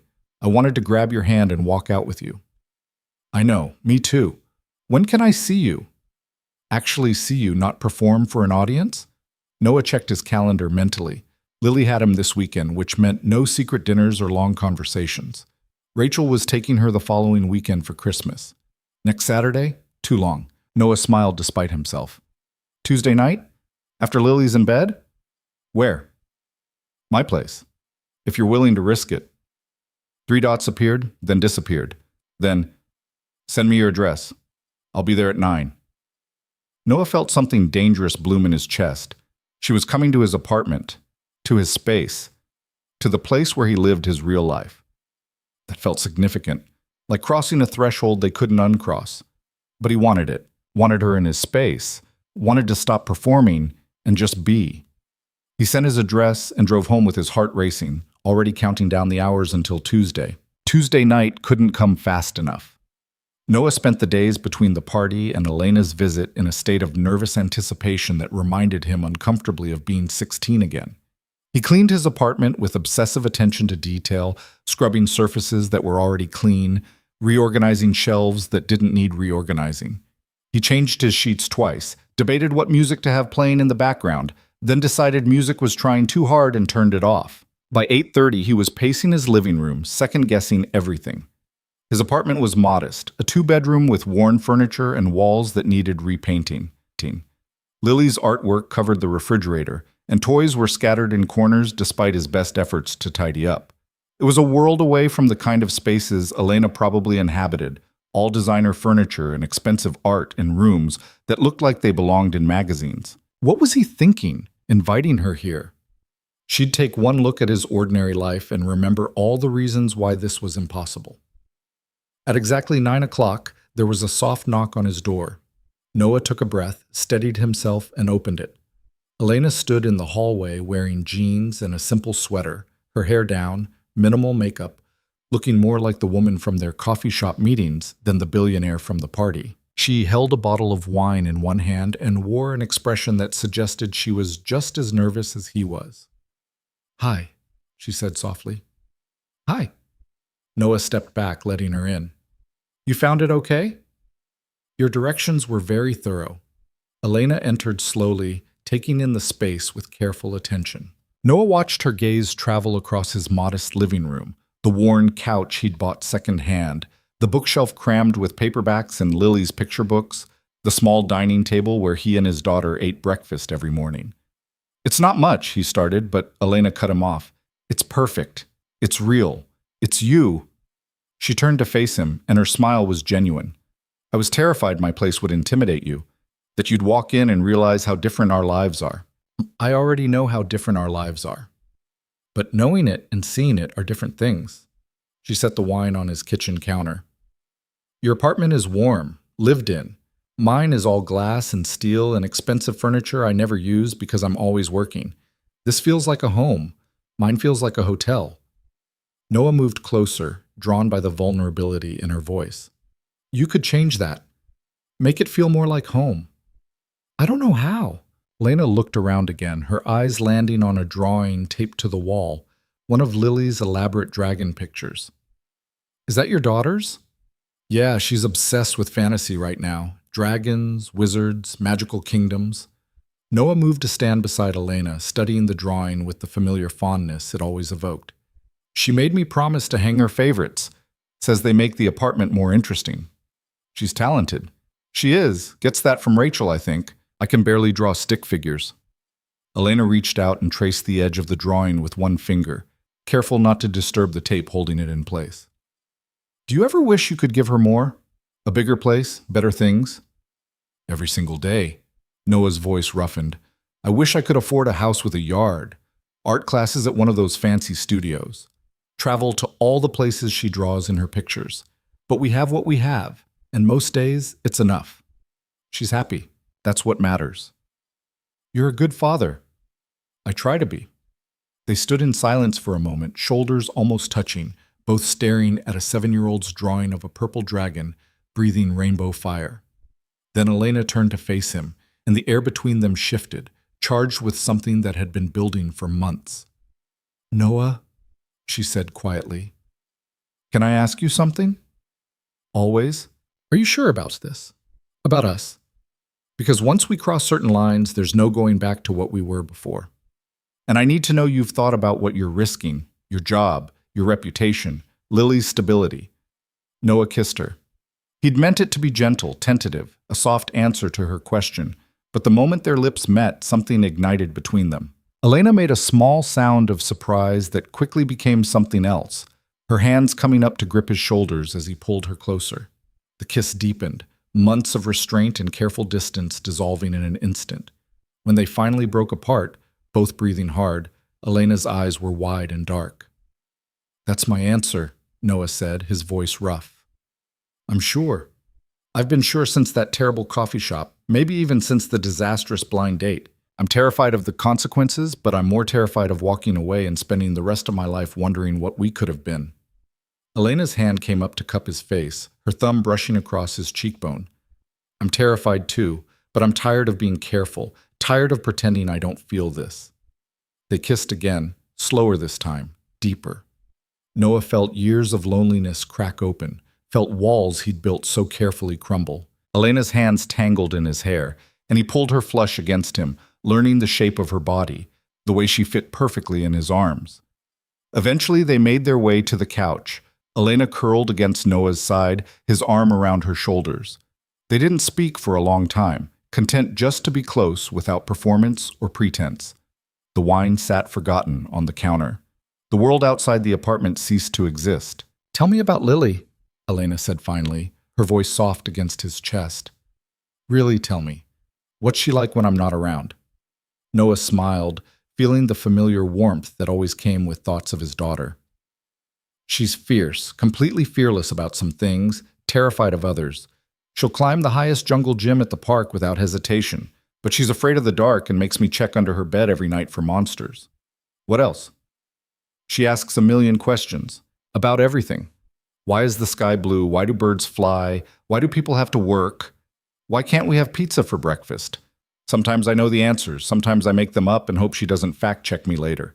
He paused, remembering. Last week she asked me why her mom didn't live with us anymore. That was a hard one. Elena shifted against him.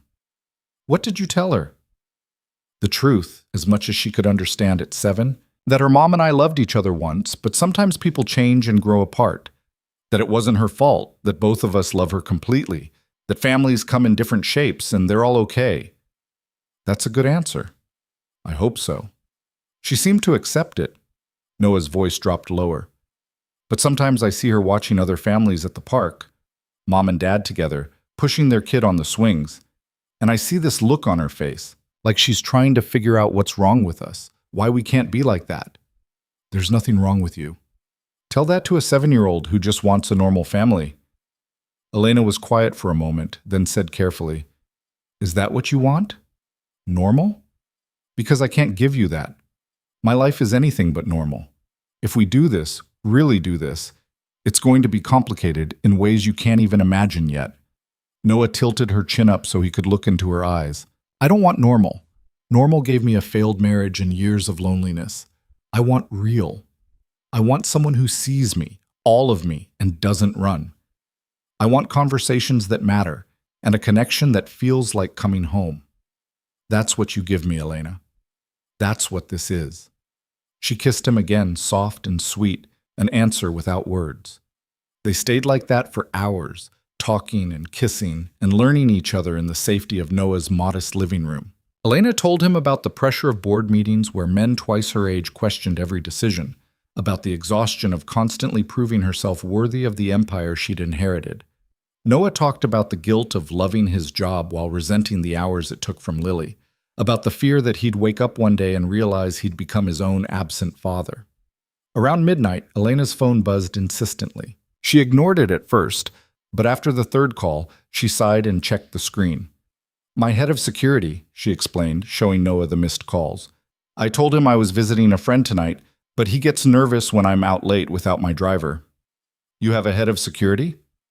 "Unfortunately, comes with the territory of being a very visible billionaire." She typed out a quick message. "I should probably go soon. I have an early meeting tomorrow, and if I show up looking like I didn't sleep, people will ask questions." Noah felt disappointment settle in his chest, but he understood. This was their reality, stolen hours in between the demands of their separate lives.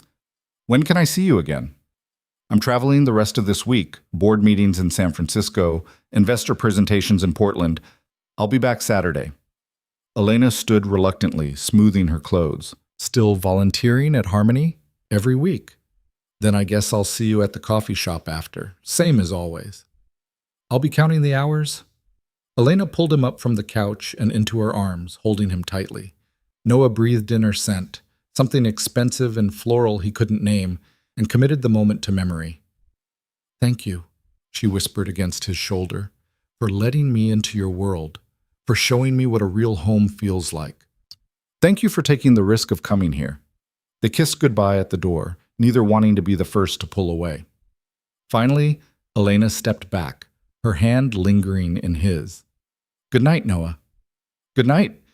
He watched through the peephole as she walked down the hallway to the elevator, looking both ways before stepping inside. Careful even here, even in his anonymous apartment building. When she was gone, Noah leaned against the door and smiled like an idiot, feeling younger and more alive than he had in years. The rest of December passed in a blur of secret meetings and careful deception. Elena returned from her trip, and they fell into a new pattern: dinner dates at quiet restaurants, long walks through neighborhoods where no one knew them, occasional late-night visits to Noah's apartment when Lily was with Rachel. They were building something real beneath the surface of their impossible circumstances, learning each other's rhythms, discovering how their lives could fit together despite the obstacles. At work, nothing changed. Noah continued to produce excellent reports, attend boring meetings, make small talk with colleagues who had no idea his entire world had transformed. Elena remained distant and professional, their interactions limited to the occasional nod in the elevator or brief eye contact across a crowded conference room. But rumors had started to circulate. Noah first heard them from Marcus during a lunch break in mid-January. They were sitting in the break room eating sandwiches from the deli down the street when Marcus leaned in with the expression of someone about to share particularly juicy gossip. "Have you heard the talk about Vale?" he asked, lowering his voice. Noah's stomach dropped. "What talk?" "Word is she's seen someone from the company." Marcus took a bite of his sandwich, completely oblivious to the panic spreading through Noah's chest.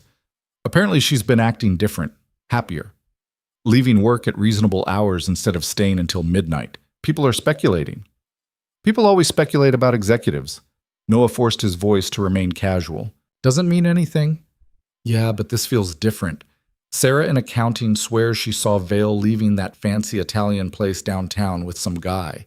Couldn't see who he was, but she said they looked pretty cozy." Noah felt cold dread settle in his bones. He and Elena had been so careful. They'd avoided downtown restaurants, chosen places far from Vale Enterprises territory, staggered their arrivals and departures. But apparently, it hadn't been enough. "Could have been anyone," Noah said. "Business dinner, family member, old friend." "That's what I said, but you know how these rumors spread. By the end of the week, people will have her engaged to the mailroom guy." Marcus laughed. "Anyway, I just thought it was interesting, our Ice Queen CEO having a personal life. Who knew she was human?" Noah managed a weak smile and changed the subject. But the conversation haunted him for the rest of the day. That evening, he called Elena immediately after putting Lily to bed. "We need to talk," he said without preamble. "People are noticing." Elena's sigh carried clearly through the phone. "I know. My assistant mentioned something today, asked if I was feeling all right because I seemed unusually cheerful lately, like happiness is a disease I might have caught. Marcus said someone from accounting saw us at that Italian restaurant." "Which restaurant?" "The one in Belltown 3 weeks ago." Elena was quiet for a moment. "That was supposed to be safe. We were so careful." "Apparently not careful enough."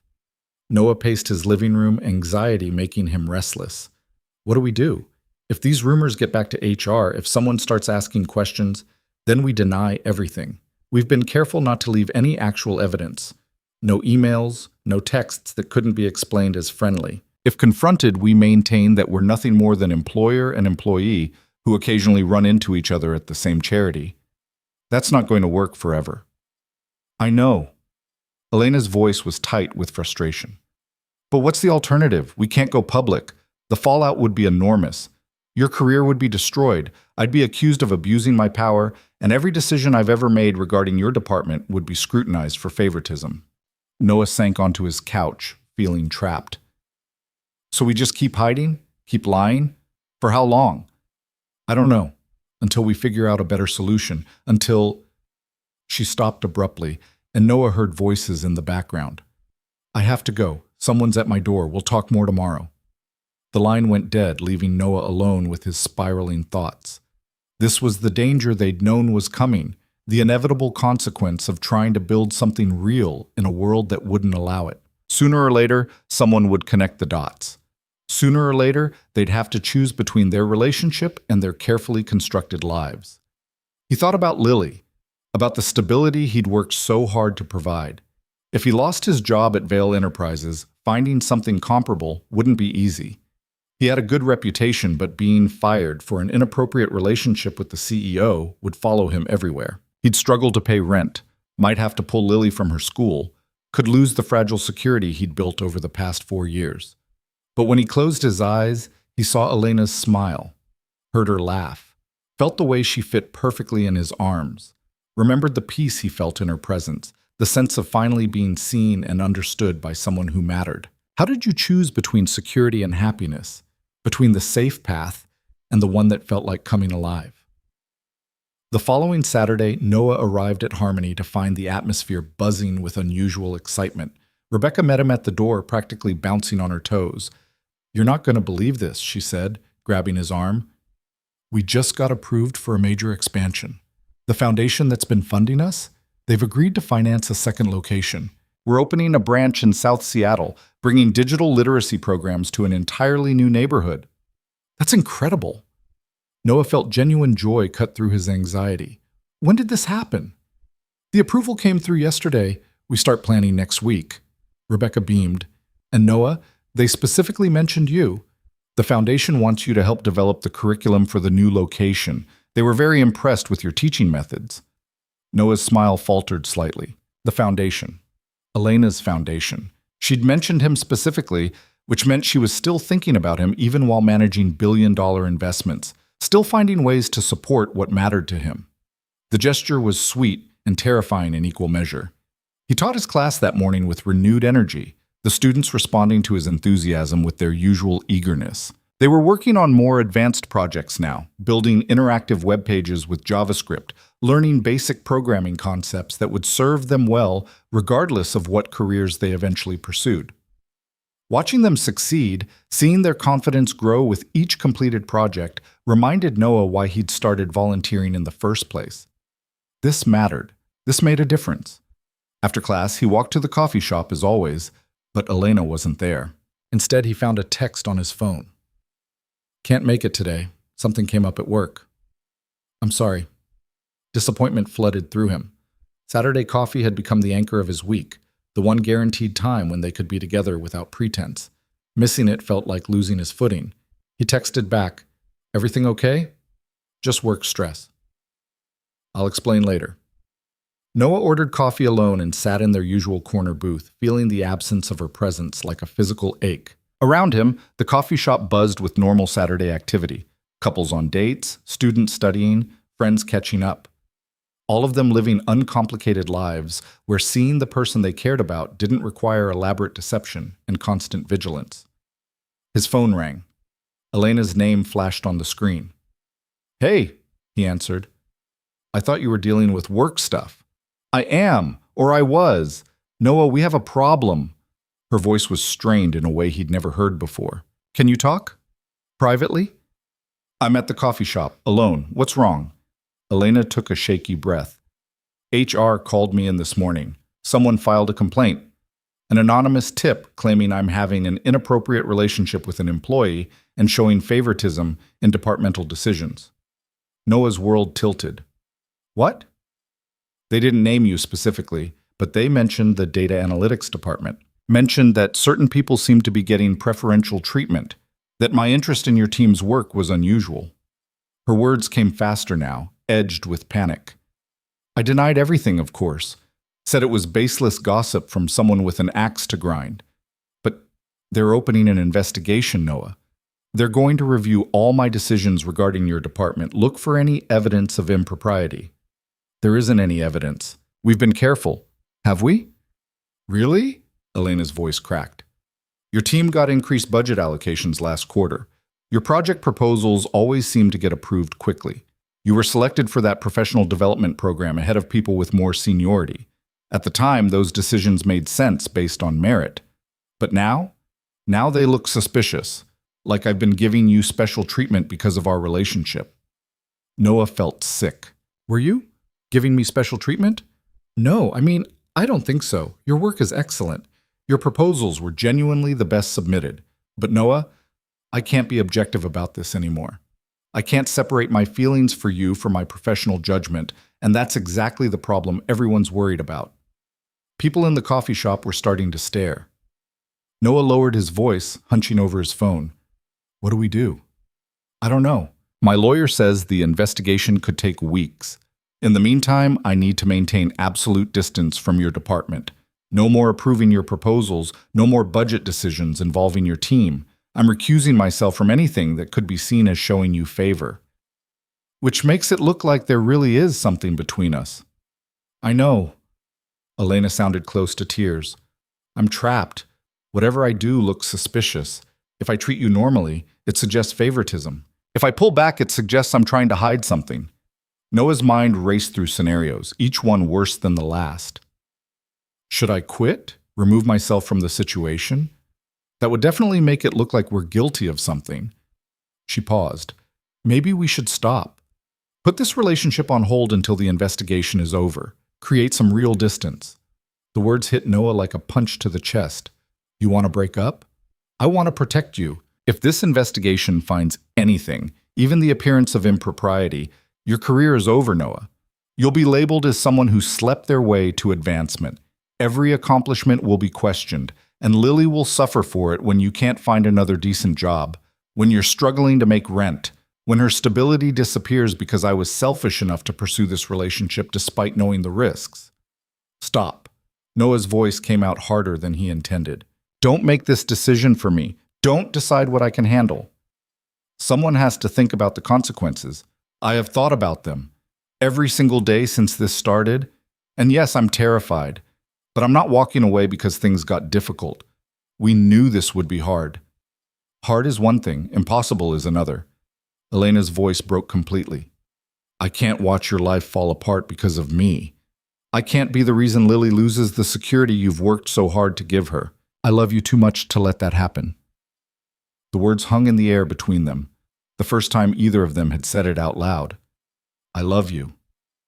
In any other circumstance, Noah would have celebrated hearing those words, would have said them back without hesitation. Instead, they felt like a goodbye. Elena, he said quietly, if you love me, don't do this. Don't push me away to protect me. Let me decide what I'm willing to risk. Noah, I'm serious. We face this together, or we don't face it at all. But I need you to trust me to make my own choices about my own life. Silence stretched between them. Noah could hear Elena breathing, could picture her standing in some corner of her massive house, alone with her fear and her need to control everything. I need time to think, she said finally. This investigation changes everything. I need to figure out how to protect you, protect us, without making everything worse. Okay. Take the time you need, but Elena? Noah waited until he was sure she was listening. I meant what I said. I'm not walking away. Whatever happens, we handle it together. I'll call you soon. The line went dead. Noah sat in the coffee shop for another hour, staring at his untouched coffee, trying to process what had just happened. An investigation, anonymous complaints. The careful world they'd built was crumbling, and he had no idea how to stop it. His phone buzzed with a text from Marcus. Emergency team meeting Monday morning. Tom says it's serious. Any idea what it's about? Noah's hand shook as he typed back, no idea. But he had a terrible suspicion he knew exactly what Monday's meeting would cover. The investigation was spreading, reaching beyond Elena's office into his department. And soon, everyone would be looking at him, wondering, speculating, judging. He drove home in a fog, barely aware of the route. When he arrived at his apartment, Lily was waiting. Rachel had dropped her off early. Something about a work emergency. His daughter took one look at his face and immediately wrapped her small arms around his waist. You look sad, Daddy. Noah hugged her tightly, breathing in the familiar scent of her strawberry shampoo. Just a hard day, sweetheart. Want to see what I drew? She pulled him to the kitchen table where she'd spread out a new picture. This one showed a knight fighting a dragon, but the dragon wasn't scary. It was crying, and the knight was offering it a flower instead of a sword. It's about being kind even when things are scary, Lily explained with the seriousness only a 7-year-old could muster. Because sometimes the scary things are just sad and need a friend. Noah felt tears prick his eyes. It's beautiful, baby. You're so smart. I know, Lily said matter-of-factly. Can we have mac and cheese for dinner? Absolutely. He cooked dinner on autopilot, helped Lily with her weekend homework, watched her favorite movie curled up on the couch together. Normal Saturday evening activities that felt surreal given the chaos swirling in his professional life. But this simple domestic routine, was what mattered. This was what he was fighting to protect. After Lily was asleep, Noah sat alone in his living room, his phone in his hand, waiting for Elena to call back. But the call didn't come. Instead, around midnight, a text arrived. I'm sorry for everything. I need a few days to figure this out. Please trust me. Noah stared at those words, trying to decipher their meaning. Was she planning something? Or was this the beginning of the end, her way of slowly pulling away until the distance between them became permanent? He typed and deleted several responses before finally settling on, I trust you, but don't shut me out. No response came. Monday morning arrived too quickly. Noah dropped Lily at school with an extra long hug, then drove to Vale Enterprises with a sense of impending doom. The emergency team meeting was scheduled for 9 o'clock. He arrived at 8:30 to find the office already buzzing with nervous energy. Carter. Tom appeared at his desk, his expression grave. Conference room. Now. The data analytics team assembled in uncomfortable silence. 15 people crowded around a table designed for 12, all of them avoiding eye contact, all of them radiating anxiety. Tom stood at the head of the table, his usual easygoing demeanor replaced by professional seriousness. I'm sure you've all heard the rumors. There's an internal investigation into some of the departmental decisions made over the past 6 months. HR wants to review our project proposals, budget allocations, and staffing choices. Someone raised their hand. Are we in trouble? No one's in trouble. This is standard procedure when questions are raised about process integrity. Tom's eyes flicked to Noah for just a second, too brief for anyone else to notice, but Noah caught it. We're going to cooperate fully with the investigation, provide all requested documentation, and continue doing our jobs to the best of our abilities. Business as usual. But it wasn't business as usual. For the next 2 weeks, Noah felt like he was living under a microscope. HR scheduled individual interviews with each team member. Auditors combed through project files, looking for evidence of favoritism or preferential treatment. And through it all, Elena remained conspicuously absent from his life. She didn't call, didn't text beyond brief, impersonal messages about the investigation's progress, didn't show up at the coffee shop on Saturday. Noah felt her absence like a wound that wouldn't heal, a constant ache that made everything else harder to bear. He threw himself into work, determined to prove that every accolade, every success had been earned through merit rather than personal connections. He volunteered for extra projects, stayed late, produced reports that were even more thorough than usual. His colleagues noticed, commenting on his dedication, but Noah saw the questions in their eyes. They were wondering too, had he earned his position or had he slept his way to it? The whispers followed him everywhere. In the break room, conversation stopped when he entered. In the elevator, people studied him with undisguised curiosity. He became a ghost in his own workplace, isolated by suspicion and speculation. 3 weeks after the investigation began, Tom called Noah into his office and closed the door. "Sit down," he said, and Noah's stomach dropped at his tone. "Am I being fired?" "No, not yet, anyway." Tom leaned back in his chair, studying Noah with an expression that mixed sympathy and frustration. "But I need to ask you something directly, and I need you to be honest with me. Are you having a relationship with Elena Vale?" Noah's throat went dry. This was the moment he'd been dreading, the direct confrontation he'd hoped to avoid. He could lie, deny everything, maintain the fiction they'd so carefully constructed. But looking at Tom's face, the face of a man who'd mentored him for 3 years, who'd advocated for his promotions and trusted his judgment, Noah found he couldn't add another lie to the pile. "Yes," he said quietly. "We've been seeing each other since November." Tom closed his eyes, and Noah watched something like disappointment settle over his features. "You have any idea how much trouble you're in? How much trouble we're all in because of this?" "I know. I'm sorry." "Sorry doesn't fix this, Carter." Tom's voice rose slightly. "Every project you've worked on, every promotion you've received, every piece of praise in your file, it's all tainted now. People are going to assume it was all because you were sleeping with the boss. Your team's credibility is shot. And Vale? She's facing potential board action for ethical violations." Noah felt like he'd been punched. Board action? There are people on the board who've been looking for a reason to challenge her leadership. This gives them ammunition. They're arguing she's let personal feelings compromise her judgment, that she's shown favoritism that cost the company money. Tom shook his head. "You've handed her enemies exactly what they needed to undermine her position." The guilt was crushing. Noah had known there would be consequences, but hearing them laid out so starkly made them real in a way they hadn't been before. Elena wasn't just facing embarrassment or professional censure. She was fighting for her company, for the legacy her father had built, for everything she'd worked her entire life to protect. And he had become the weapon her enemies were using against her. "What can I do?" Noah asked. "How do I fix this?" "I don't know that you can." Tom's voice softened slightly. "Look, I get it. These things happen. People fall for each other in the workplace all the time. But you picked literally the worst possible person to fall for, the owner of the company, Carter. The one person whose relationship with you would create the biggest possible conflict of interest." "I know. Do you love her?" The question caught Noah off guard. "Yes, I do." Tom sighed, rubbing his temples. "Then you need to figure out what you're willing to sacrifice for that love. Because right now, you can't have both. You can't keep your job and keep the relationship. The board is going to demand one of you leaves Vale Enterprises, and I'm guessing it's not going to be her." Noah had known this was coming, had prepared himself for it, but hearing it stated so plainly still felt like a door closing on everything he'd built. "When?" he asked. "Probably within the next week. They're finishing up the investigation, preparing their recommendations. My guess is they'll give you the option to resign quietly rather than face termination. Save yourself the black mark on your employment record." Noah nodded numbly. "Thanks for the warning. For what it's worth, you're a damn good analyst. Best one I've had on my team.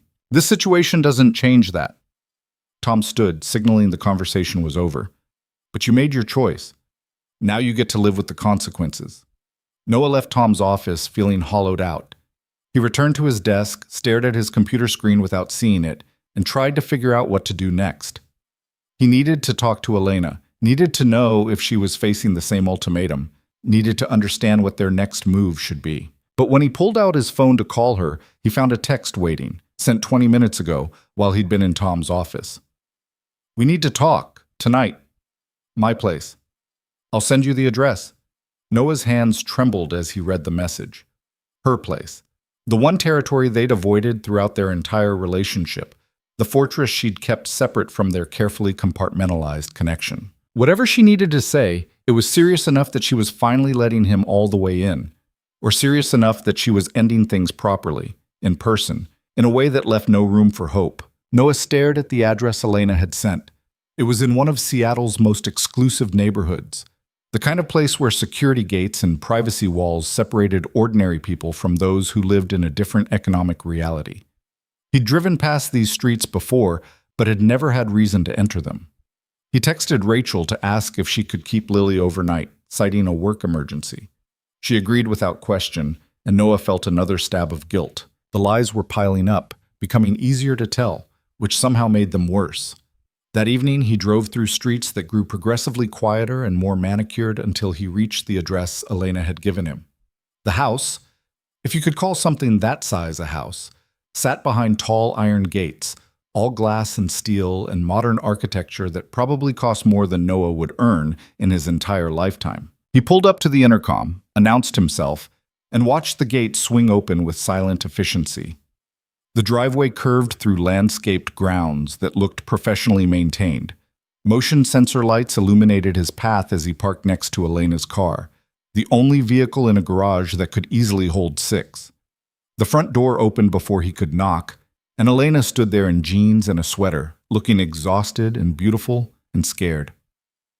"Hi," she said softly. "Hi." They stood looking at each other across the threshold, and Noah saw the distance between them, not just physical space, but emotional walls that had been reconstructed during their weeks of separation. She'd pulled back, protected herself, and now he had to figure out how to reach her again. "Come in." Elena stepped aside, and Noah entered a world he'd only glimpsed from the outside. The interior was exactly as she'd described. All clean lines and expensive furniture, beautiful and cold and utterly impersonal. It looked like a showroom, like no one actually lived here. The living room featured floor-to-ceiling windows overlooking the city, abstract art on the walls that probably cost 6 figures, furniture that looked uncomfortable despite its designer pedigree. "Can I get you something to drink?" Elena asked, her voice formal, distant. "Elena." Noah caught her hand as she moved toward what he assumed was the kitchen. "Stop. Whatever you need to say, just say it. Don't make this harder by pretending we're strangers." Her composure cracked slightly. "I don't know how to do this.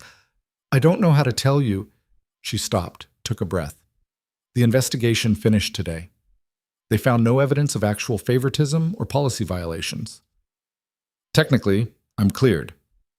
That's good news, isn't it? The board doesn't see it that way. They're viewing this as a judgment lapse, evidence that I've let personal matters interfere with professional responsibilities. Elena pulled her hand from his and moved to the windows, staring out at the glittering city below. "They've given me an ultimatum. Either you resign from Vale Enterprises immediately, or they initiate proceedings to remove me from my position as CEO." Noah felt the words like physical blows. "They can do that? Just remove you?" "They own 45% of the company's shares. I control 51%, which gives me majority control. But if they can prove I've engaged in unethical behavior or failed in my fiduciary duties, they can force a vote of no confidence. It would be messy, public, devastating to the company's reputation. And they know I won't let it get that far. They know I'll do whatever it takes to protect my father's legacy. So they're using me as leverage. They're using us." Elena's voice was hollow. "They want you gone, Noah. Out of the company, out of my life, disappeared completely. And they've made it clear that if you don't resign willingly, they'll manufacture cause for termination. They'll dig into every project you've ever worked on, find some technicality to justify firing you for cause, which would make it nearly impossible for you to find another job in your field." Noah moved to stand beside her at the window. Below them, Seattle sprawled in all its complicated beauty. Millions of people living ordinary lives, unaware of the drama playing out in this glass fortress. "What did you tell them?" "I told them I'd handle it." Elena's reflection in the window showed eyes bright with unshed tears. "I told them you'd resign, and that our relationship would end, that I'd made a mistake, but I was correcting it. I gave them exactly what they wanted." The words hung between them, sharp and final. "Without talking to me first," Noah said quietly, "without asking what I wanted. I'm trying to protect you. Stop protecting me. His voice rose, frustration boiling over. Stop making decisions about my life without including me in them. I'm not some employee you can manage or some problem you can solve by yourself. Elena turned to face him, and he saw the fear beneath her composure. If you don't resign, they'll destroy you. They'll make sure you never work in data analytics again. They'll drag your name through the press, make you the villain in this story, and Lily will suffer for it. Every Google search of your name will bring up articles about the inappropriate relationship, the ethics violations, the questions about your competence. Is that what you want for her? Of course not. But I also don't want to spend the rest of my life wondering what we could have been if we'd just been brave enough to fight for it. There's nothing to fight for, Noah. We can't win this. Elena's voice broke. They hold all the cards. They have the power, the money, the influence. All we have is feelings, and feelings don't mean anything against that kind of institutional force. Feelings mean everything. They're the only thing that matters. Noah stepped closer, forcing her to meet his eyes.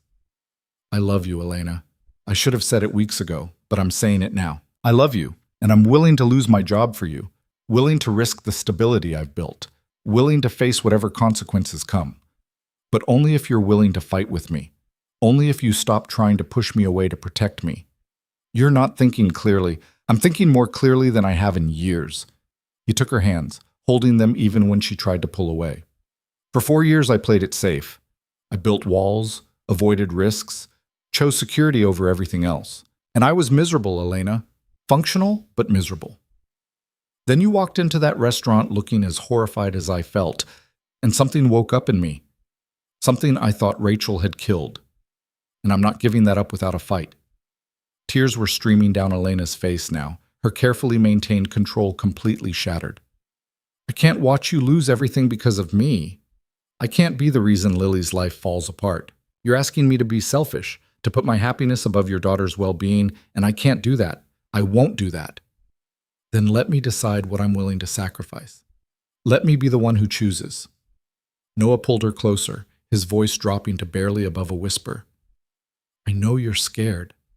I'm terrified too, but being scared is not a good enough reason to walk away from something this real. Elena sobbed against his chest, her body shaking with the force of emotion she'd been holding back for weeks. Noah held her, letting her cry, waiting for the storm to pass. When she finally pulled back, her face was blotchy and her eyes were red, and she'd never looked more beautiful to him. I don't know how to do this, she said, her voice raw. I don't know how to let someone in without trying to control everything. I don't know how to trust that things will be okay when every instinct I have is screaming that I need to fix this, need to solve it, need to protect you, even if it means losing you. You don't have to know how. We figure it out together. Noah cupped her face in his hands, wiping away tears with his thumbs. That's what partnership means. Facing the impossible things together instead of alone. They'll make you resign. You'll lose your income, your health insurance, everything you've built. Then I'll find another job. Maybe not in Seattle, maybe not in data analytics, but I'll find something. People recover from career setbacks all the time. And the press coverage? The questions about your competence? Let them question. People who actually know me, who've worked with me, they know what I'm capable of. The rest is just noise. He paused. But Elena, I need to know you're in this with me, that you're not going to panic and push me away the first time things get hard, because they're going to get harder before they get better. And I need to know you're committed. Elena took a shaky breath, and Noah saw the moment she made her decision, saw the fear in her eyes transform into something else. Determination, maybe, or the kind of desperate courage that came from having nothing left to lose. I'm in, she said. I'm terrified, and I think we're making a huge mistake, but I'm in, because you're right. What we have is too important to throw away just because it's difficult. Noah kissed her, tasting salt from her tears, feeling the way she clung to him like he was the only solid thing in a world that had gone sideways. When they finally broke apart, both of them were breathing hard, both of them aware that they'd just committed to a path that might destroy everything they'd built separately. So what's our plan? Noah asked. Do I resign tomorrow? Try to negotiate a severance package? No, you don't resign. Elena's voice had regained some of its usual strength. We go to the board together. We disclose the relationship properly, through official channels. We propose safeguards, transferring you to a different department, putting oversight in place to prevent any appearance of favoritism. We make it clear that this is a serious relationship, not some casual affair that warrants destroying both our careers. You think they'll accept that? Probably not, but at least we'll have tried the proper channels before we resort to other options. She moved to her couch, pulling Noah down beside her. I've been doing some research. There are other companies I could work for, board positions I could take that would use my skills without the constant scrutiny. I don't have to stay at Vale Enterprises just because it was my father's company. Noah felt shock ripple through him. You'd leave. Give up your position. If it came down to choosing between the company and you, yes, I'd leave. Elena met his eyes, and he saw she meant it. My father built Vale Enterprises, and I've spent 7 years proving I could run it. But he also built it at the cost of his marriage, his health, his relationship with me. He died alone in his office, surrounded by work, with no one who really knew him. I don't want that life, Noah. I don't want to wake up at 50 and realize I sacrificed everything real for something that was never mine to begin with. Your mother would never forgive you. My mother hasn't forgiven me for being born female instead of the son my father wanted. I stopped trying to earn her approval years ago. Elena leaned her head on Noah's shoulder. But I'm getting ahead of myself. First, we try to handle this properly. We go through official channels, make our case to HR and the board. Maybe we get lucky and they actually listen. And if they don't, then we make harder choices, together. They sat in silence for a while, Noah's arm around Elena's shoulders, both of them staring out at the city lights. The house felt less cold now, less like a showroom, and more like a place where real conversations happened, where real emotions existed beneath the expensive surfaces. Can I ask you something? Noah said eventually. Anything. Tom said the board has been looking for a reason to undermine your position, that there are people who've wanted you out since your father died. Who are they? Why do they want you gone? Elena sighed. There are 3 board members in particular. Gerald Hutchins, who was my father's business partner before they had a falling out. He thought when my father died, he'd get control of the company. Instead, I inherited it. Margaret Chen, who's brilliant but traditional and doesn't think women should run major corporations. And David Warren, yes, that David, my ex, who joined the board 2 years ago and has been trying to sabotage me ever since I ended our relationship. Your ex is on your board? The one who leaked information to competitors. I couldn't prove it well enough to press charges, so I just ended the relationship. He took a position at a private equity firm, then bought his way onto Vale's board through their investment. It's all perfectly legal and completely designed to make my life difficult. Elena's voice hardened. He's the one who filed the anonymous complaint about us. I'm almost certain of it. He's been watching, waiting for me to make a mistake he could exploit. Noah felt anger burn through him. So this whole investigation, all of this mess, it's because your ex-boyfriend is vindictive? It's because I was careless enough to give him ammunition. Elena pulled away slightly, needing to see Noah's face. That's the reality we're dealing with. We're not just fighting corporate policy or ethical guidelines. We're fighting people with personal vendettas who will use any weapon they can find. Then we fight back. We find our own weapons. Like what? Noah's mind was already working through possibilities, analyzing the problem the way he would any complex data set. You said the investigation found no evidence of actual favoritism or policy violations. That means everything I've accomplished at Vale Enterprises is legitimate. My performance reviews, my project outcomes, my team's results, they all stand on their own merit. So we document everything. We create a comprehensive record showing that every decision involving my department was justified by measurable performance metrics. We prove that our relationship didn't influence your professional judgment in any way that hurt the company or its employees. We take away their ammunition by making it impossible to claim you gave me special treatment. Elena's expression shifted, considering. That could work. It would take time to compile, but the data exists. And if we can show a clear pattern of decisions based on merit rather than favoritism, then they lose their main argument for removing you or forcing me out. Noah was warming to the idea now, seeing paths forward where moments ago there had been only walls. We also need to get ahead of the press coverage, control the narrative before they do. How? We go public with the relationship on our terms. A joint statement acknowledging that we're dating, that we've taken steps to ensure ethical boundaries, that we're committed to transparency. We don't let them paint us as people hiding something inappropriate. We own it. Elena looked doubtful. That's incredibly risky. Once it's public, there's no taking it back. It's already public. The rumors are everywhere. At least this way, we get to tell the truth instead of letting people speculate and imagine things that are worse than reality. They spent the next several hours strategizing, planning, building a framework for how to fight back against the forces trying to tear them apart.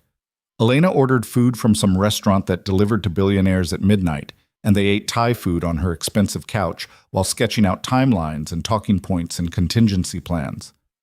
Around 2 in the morning, Noah realized he should go home, should get at least a few hours of sleep before work. But when he stood to leave, Elena caught his hand. "Stay," she said quietly. "I don't want to be alone tonight." Noah hesitated. "Elena, not like that. I've been alone in this house for weeks, thinking I'd lost you, hating myself for pushing you away. I just want you here. Want to wake up tomorrow and remember what it feels like to not face everything by myself." He stayed. Elena led him upstairs to a bedroom that was surprisingly normal compared to the showcase living areas below. The furniture was still expensive, but it was also clearly used. Books stacked on the nightstand, a sweater thrown over a chair, photographs on the dresser showing a younger Elena with people Noah assumed were her parents. This room felt lived in, real, like the person Elena was beneath the CEO armor. They lay down together on top of the covers, still fully dressed, Noah's arm around Elena's shoulders, her head on his chest. They didn't talk, didn't need to. The silence was comfortable, intimate in a way that had nothing to do with sex and everything to do with trust. "Thank you," Elena whispered into the darkness, "for not giving up on me, for being stubborn enough to fight for this even when I was too scared to fight for myself. Thank you for letting me in, for trusting me enough to be vulnerable. I love you." Her voice was soft but certain. "I should have said it before. Should have said it when you said it to me instead of trying to push you away. But I'm saying it now. I love you, Noah Carter, completely and without reservation." Noah kissed the top of her head, feeling something settle in his chest that had been restless for as long as he could remember. "I love you too, and we're going to get through this. Whatever comes next, we handle it together." They fell asleep like that, wrapped around each other in Elena's bedroom, two people who'd found something worth fighting for in the least likely circumstances imaginable. Noah woke to sunlight streaming through unfamiliar windows, and Elena already awake beside him, watching him with an expression he couldn't quite read. "Good morning," she said. "Morning?" He glanced at the clock on her nightstand and jolted upright. "It's almost 8. I need to get to work. Call in sick." Elena's hand on his arm stopped him. "We have a lot to do today, and none of it involves you going into the office and pretending everything's normal." "What are we doing?" "First, we're having breakfast. Then we're calling my lawyer to discuss our options. Then we're preparing the documentation you suggested last night. And then," she paused, her expression turning serious, "then we're going to HR together and disclosing this relationship officially, the right way, before anyone can accuse us of continuing to hide." Noah felt his heart rate spike. "Today? You want to do this today? The longer we wait, the worse it looks. And I'm tired of waiting, tired of hiding, tired of letting other people control our story." Elena sat up, determination replacing the vulnerability from last night. "We do this right, or we don't do it at all." 2 hours later, Noah found himself in Elena's home office, surrounded by documentation they'd pulled from company servers. Performance reviews, project outcomes, budget justifications, peer evaluations, everything that proved his advancement at Vail Enterprises had been earned rather than given. Elena's lawyer, a sharp woman named Patricia, who'd been with the family for decades, reviewed everything with clinical precision. "This is good," Patricia said, setting down a stack of papers. "Very good, actually. You've got a solid case that all professional decisions regarding Mr. Carter were based on legitimate business reasons, but..." She looked at them both seriously. "That doesn't mean the board will care. They can still argue that the appearance of impropriety is damaging enough to warrant action." "What do you recommend?" Elena asked. "Full disclosure to HR today, exactly as you planned.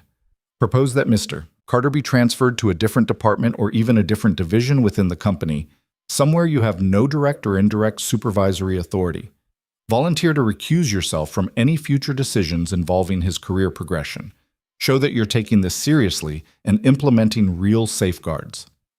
And if they still demand his resignation? Patricia's expression was grim.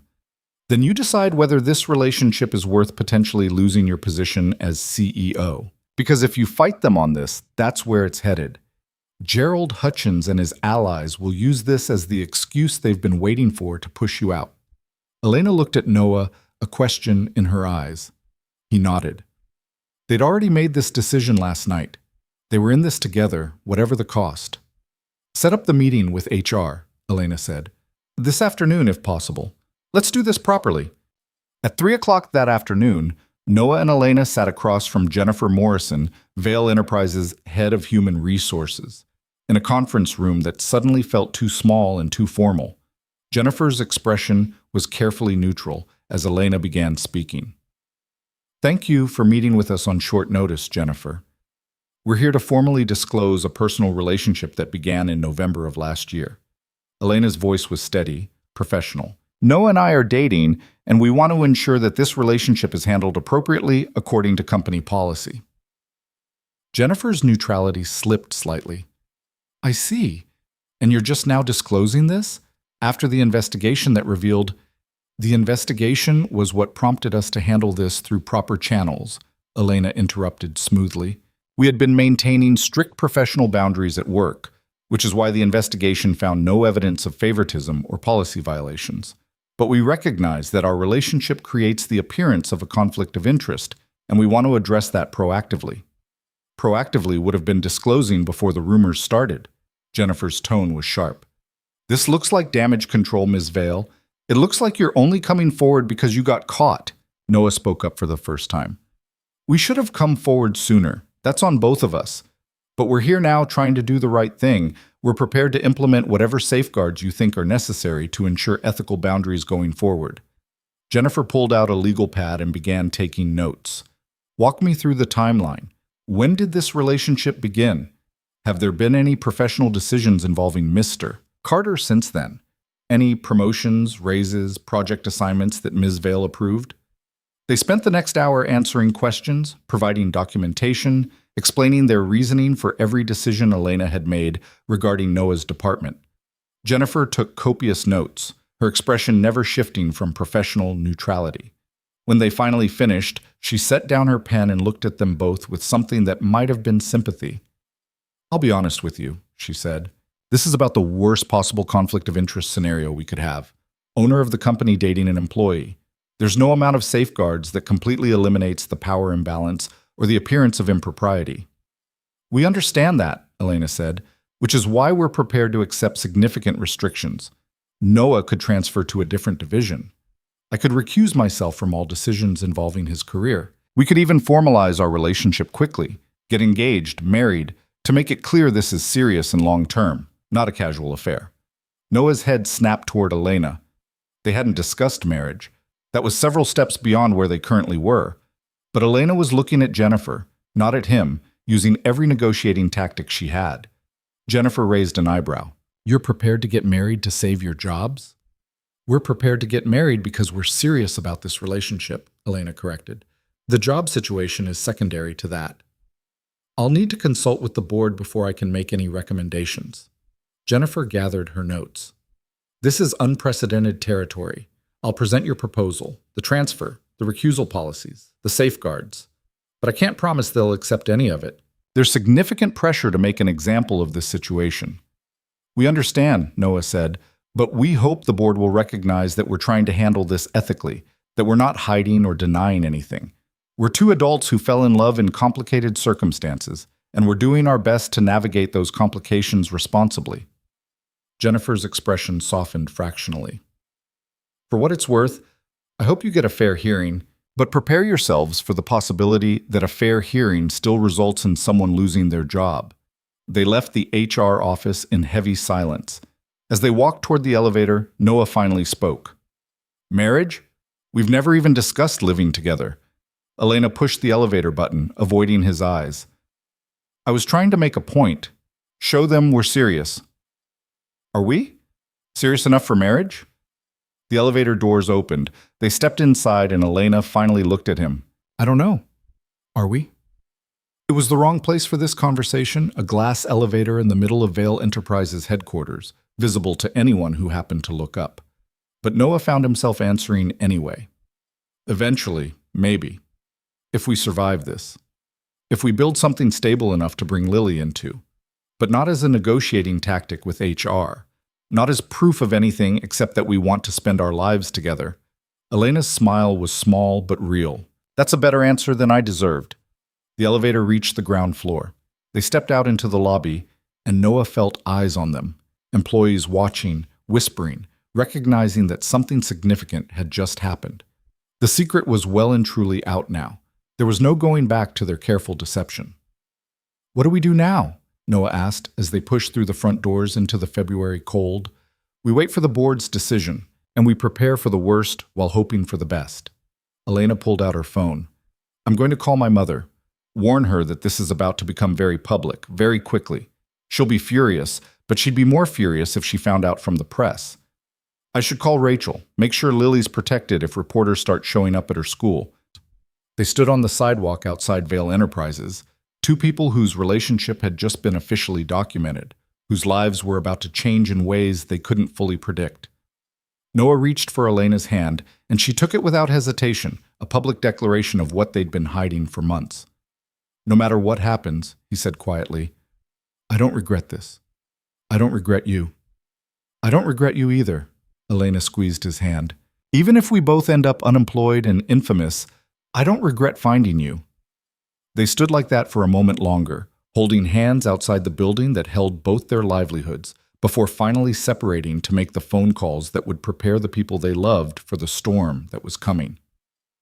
Noah drove home in a daze, his mind spinning through scenarios. He called Rachel first, explaining in carefully neutral terms that there might be some press attention around him in the coming days, that Lily should be kept away from reporters, if any showed up. Rachel asked questions he couldn't fully answer, but she agreed to be vigilant. Then he sat in his apartment and waited for the other shoe to drop.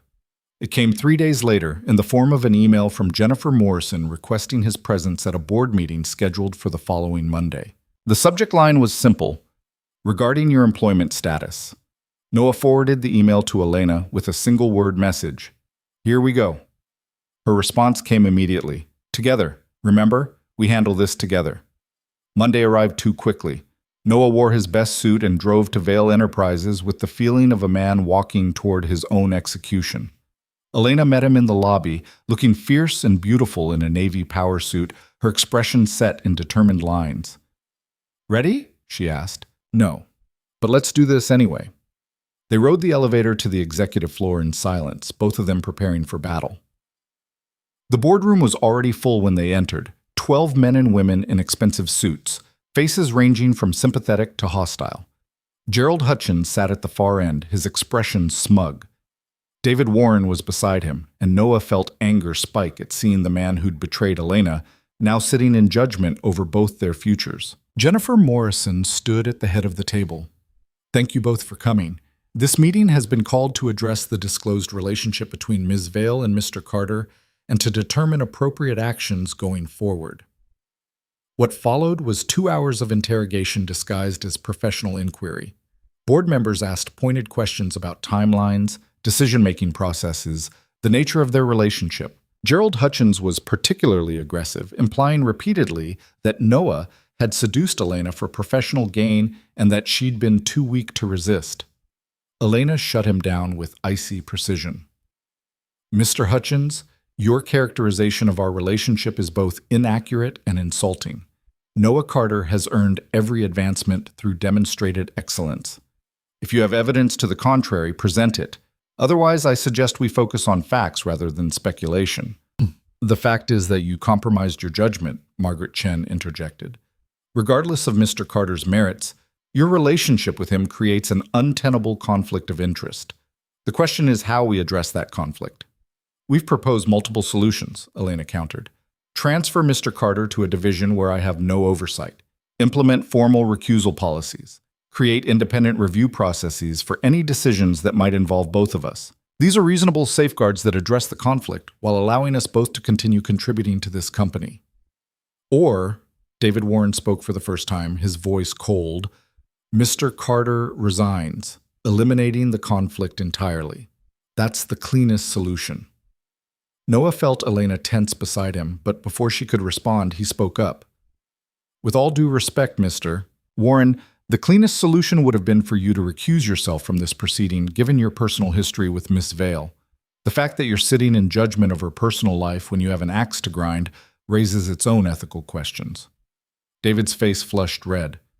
My presence on this board is perfectly appropriate, as is mine at this company, Noah interrupted. I've worked here for 3 years. My performance reviews are exemplary. My projects have generated measurable value for Vale Enterprises. If you force me to resign, you lose a valuable employee for reasons that have nothing to do with my work quality and everything to do with personal vendettas. The room fell silent. Noah felt blood pounding in his ears, felt Elena's hand find his under the table, her fingers lacing through his in silent support. Finally, Jennifer Morrison spoke. The board will deliberate privately. Ms. Vale, Mr. Carter, please wait outside.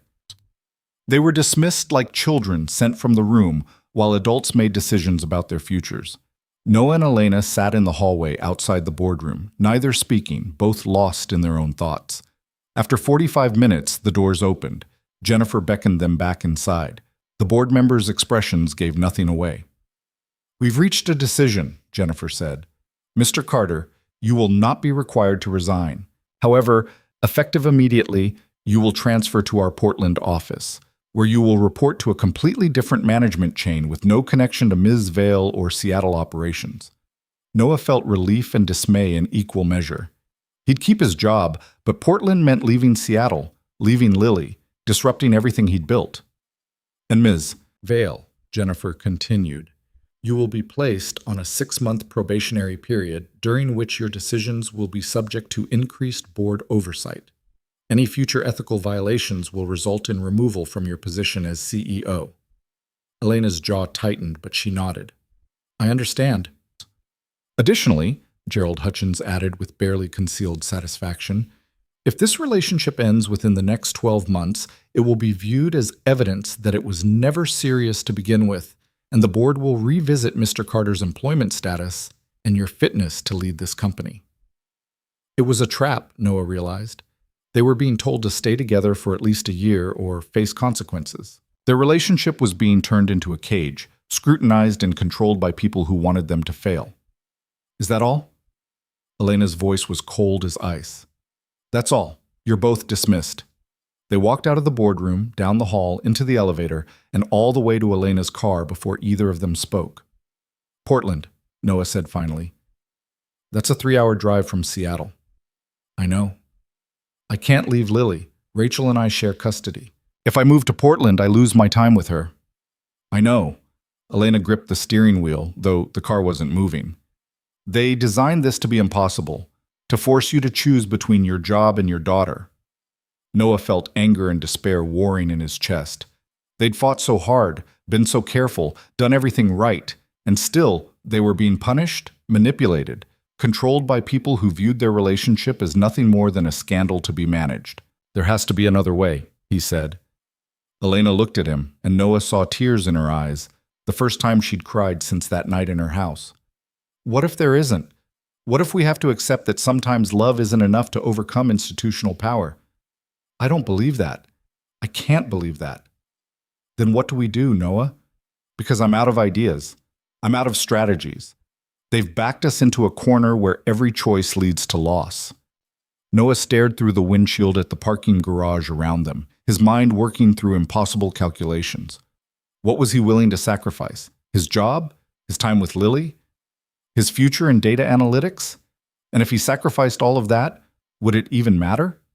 Would they just find new ways to control and punish them? I need time to think, he said finally.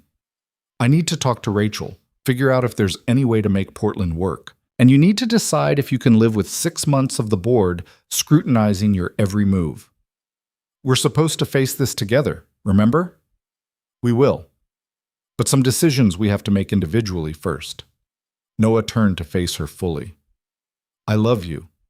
That hasn't changed. But I'm also a father, and Lily has to be part of this equation. I need to figure out how to protect her while fighting for us. Elena nodded, wiping at her eyes. Take the time you need. Just promise me you won't disappear. Don't make this decision alone and then just tell me what you've chosen. I promise. He leaned over and kissed her softly. We're going to figure this out. Somehow. But as Noah drove home that evening, he couldn't shake the feeling that the walls were closing in, that every path forward led to impossible choices, that loving Elena Vale might be the best and worst thing that had ever happened to him. His phone rang. Rachel's name on the screen. Hey, he answered. Is Lily okay? She's fine, but Noah, we need to talk. I just got a call from a reporter asking about your relationship with Elena Vale. They're digging into your background, asking about our divorce, whether Lily might be affected by this scandal. Rachel's voice was tight with worry. What the hell is going on? What did you get yourself into? Noah closed his eyes, feeling everything spiral further out of control. It's complicated. Can we meet tomorrow? I'll explain everything. You'd better. Because if this affects our daughter, if reporters start showing up at her school or our custody arrangement gets dragged into some corporate drama, we're going to have serious problems. I understand. I'll handle it. You'd better. The call ended, leaving Noah alone with the wreckage of his carefully controlled life. Everything he'd feared was coming true. The professional consequences, the press attention, the impact on Lily. And somewhere in the midst of it all, he had to figure out if fighting for love was worth destroying everything else. His phone buzzed with a text from Elena. My mother called. She's disowning me. Says I've brought shame on the family name. Thought you should know in case you want to run while you still can. Noah typed back, I'm not running, but I'm drowning. Tell me we're going to survive this. I don't know, but I know I don't want to face it without you. It wasn't much, but for now, it was enough. Noah met Rachel the next morning at a coffee shop near her apartment, arriving early to collect his thoughts. He'd spent most of the night staring at his ceiling, running through scenarios, trying to find a path that didn't require sacrificing either his daughter or the woman he loved. He hadn't found one. Rachel arrived exactly on time, her expression a mixture of concern and barely suppressed anger. She sat down across from him with the rigid posture of someone preparing for confrontation. Talk, she said without preamble, and don't leave anything out. Noah took a breath and told her everything. The blind date, the coffee shop meetings, the months of careful secrecy, the investigation, the board's ultimatum. He watched Rachel's expression shift from anger to disbelief to something that might have been sympathy. So let me get this straight, she said when he finished. You're dating a billionaire who owns your company, the board wants you to move to Portland and lose regular time with Lily, and if you break up within a year, they'll fire you anyway. That's the situation, yes. Rachel was quiet for a long moment, stirring her coffee with mechanical precision. You really love her, this Elena? Yes. And she loves you. This isn't some rebound thing or rich person playing with someone beneath their tax bracket. Noah felt a flash of defensiveness. It's real, Rachel. As real as what we had in the beginning, maybe more real because we both went into it knowing how hard it would be. Then you're an idiot, Rachel said, but her voice wasn't unkind. But you were also an idiot when you married me, and I didn't complain then. Noah blinked in surprise. I don't know what to say to that. You don't have to say anything. I'm just pointing out that you've always led with your heart instead of your head. It's one of the things I loved about you and one of the things that drove me crazy. She set down her spoon and met his eyes. Here's what I'm worried about. Lily. If you move to Portland, you see her what, twice a month? That's not enough. She needs her father, especially now that she's getting older and asking harder questions. I know, that's the impossible part. I can't choose between her and Elena. Then don't. Rachel leaned back in her chair. What if I move to Portland too? Noah stared at her. What? I've been thinking about leaving Seattle anyway. My company has a Portland office and they've been trying to get me to transfer for months. Better position, more money. I've been saying no because of Lily's school and our custody arrangement, but if you're going to be there anyway, she shrugged. We could both move, keep the same custody schedule. Lily would have both her parents in the same city, just a different city. You'd do that? Uproot your entire life? For Lily? Yes. And honestly, for myself too. Seattle's gotten expensive, and I'm tired of the rain. Rachel smiled slightly. Plus, if your billionaire girlfriend is serious about you, she can probably afford to visit Portland regularly.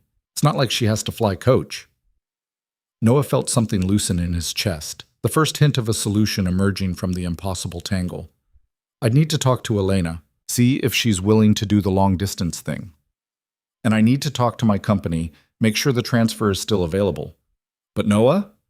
Rachel's expression turned serious. If we do this, if we both move to Portland for you, you better be absolutely sure about this relationship, because I'm not disrupting Lily's life for something that's going to fall apart in 6 months. I'm sure. Noah meant it. This is the most sure I've been about anything since Lily was born. Then let's figure it out. For her sake, if nothing else. They spent the next hour making plans, coordinating logistics, discussing schools and apartments, and how to break the news to Lily.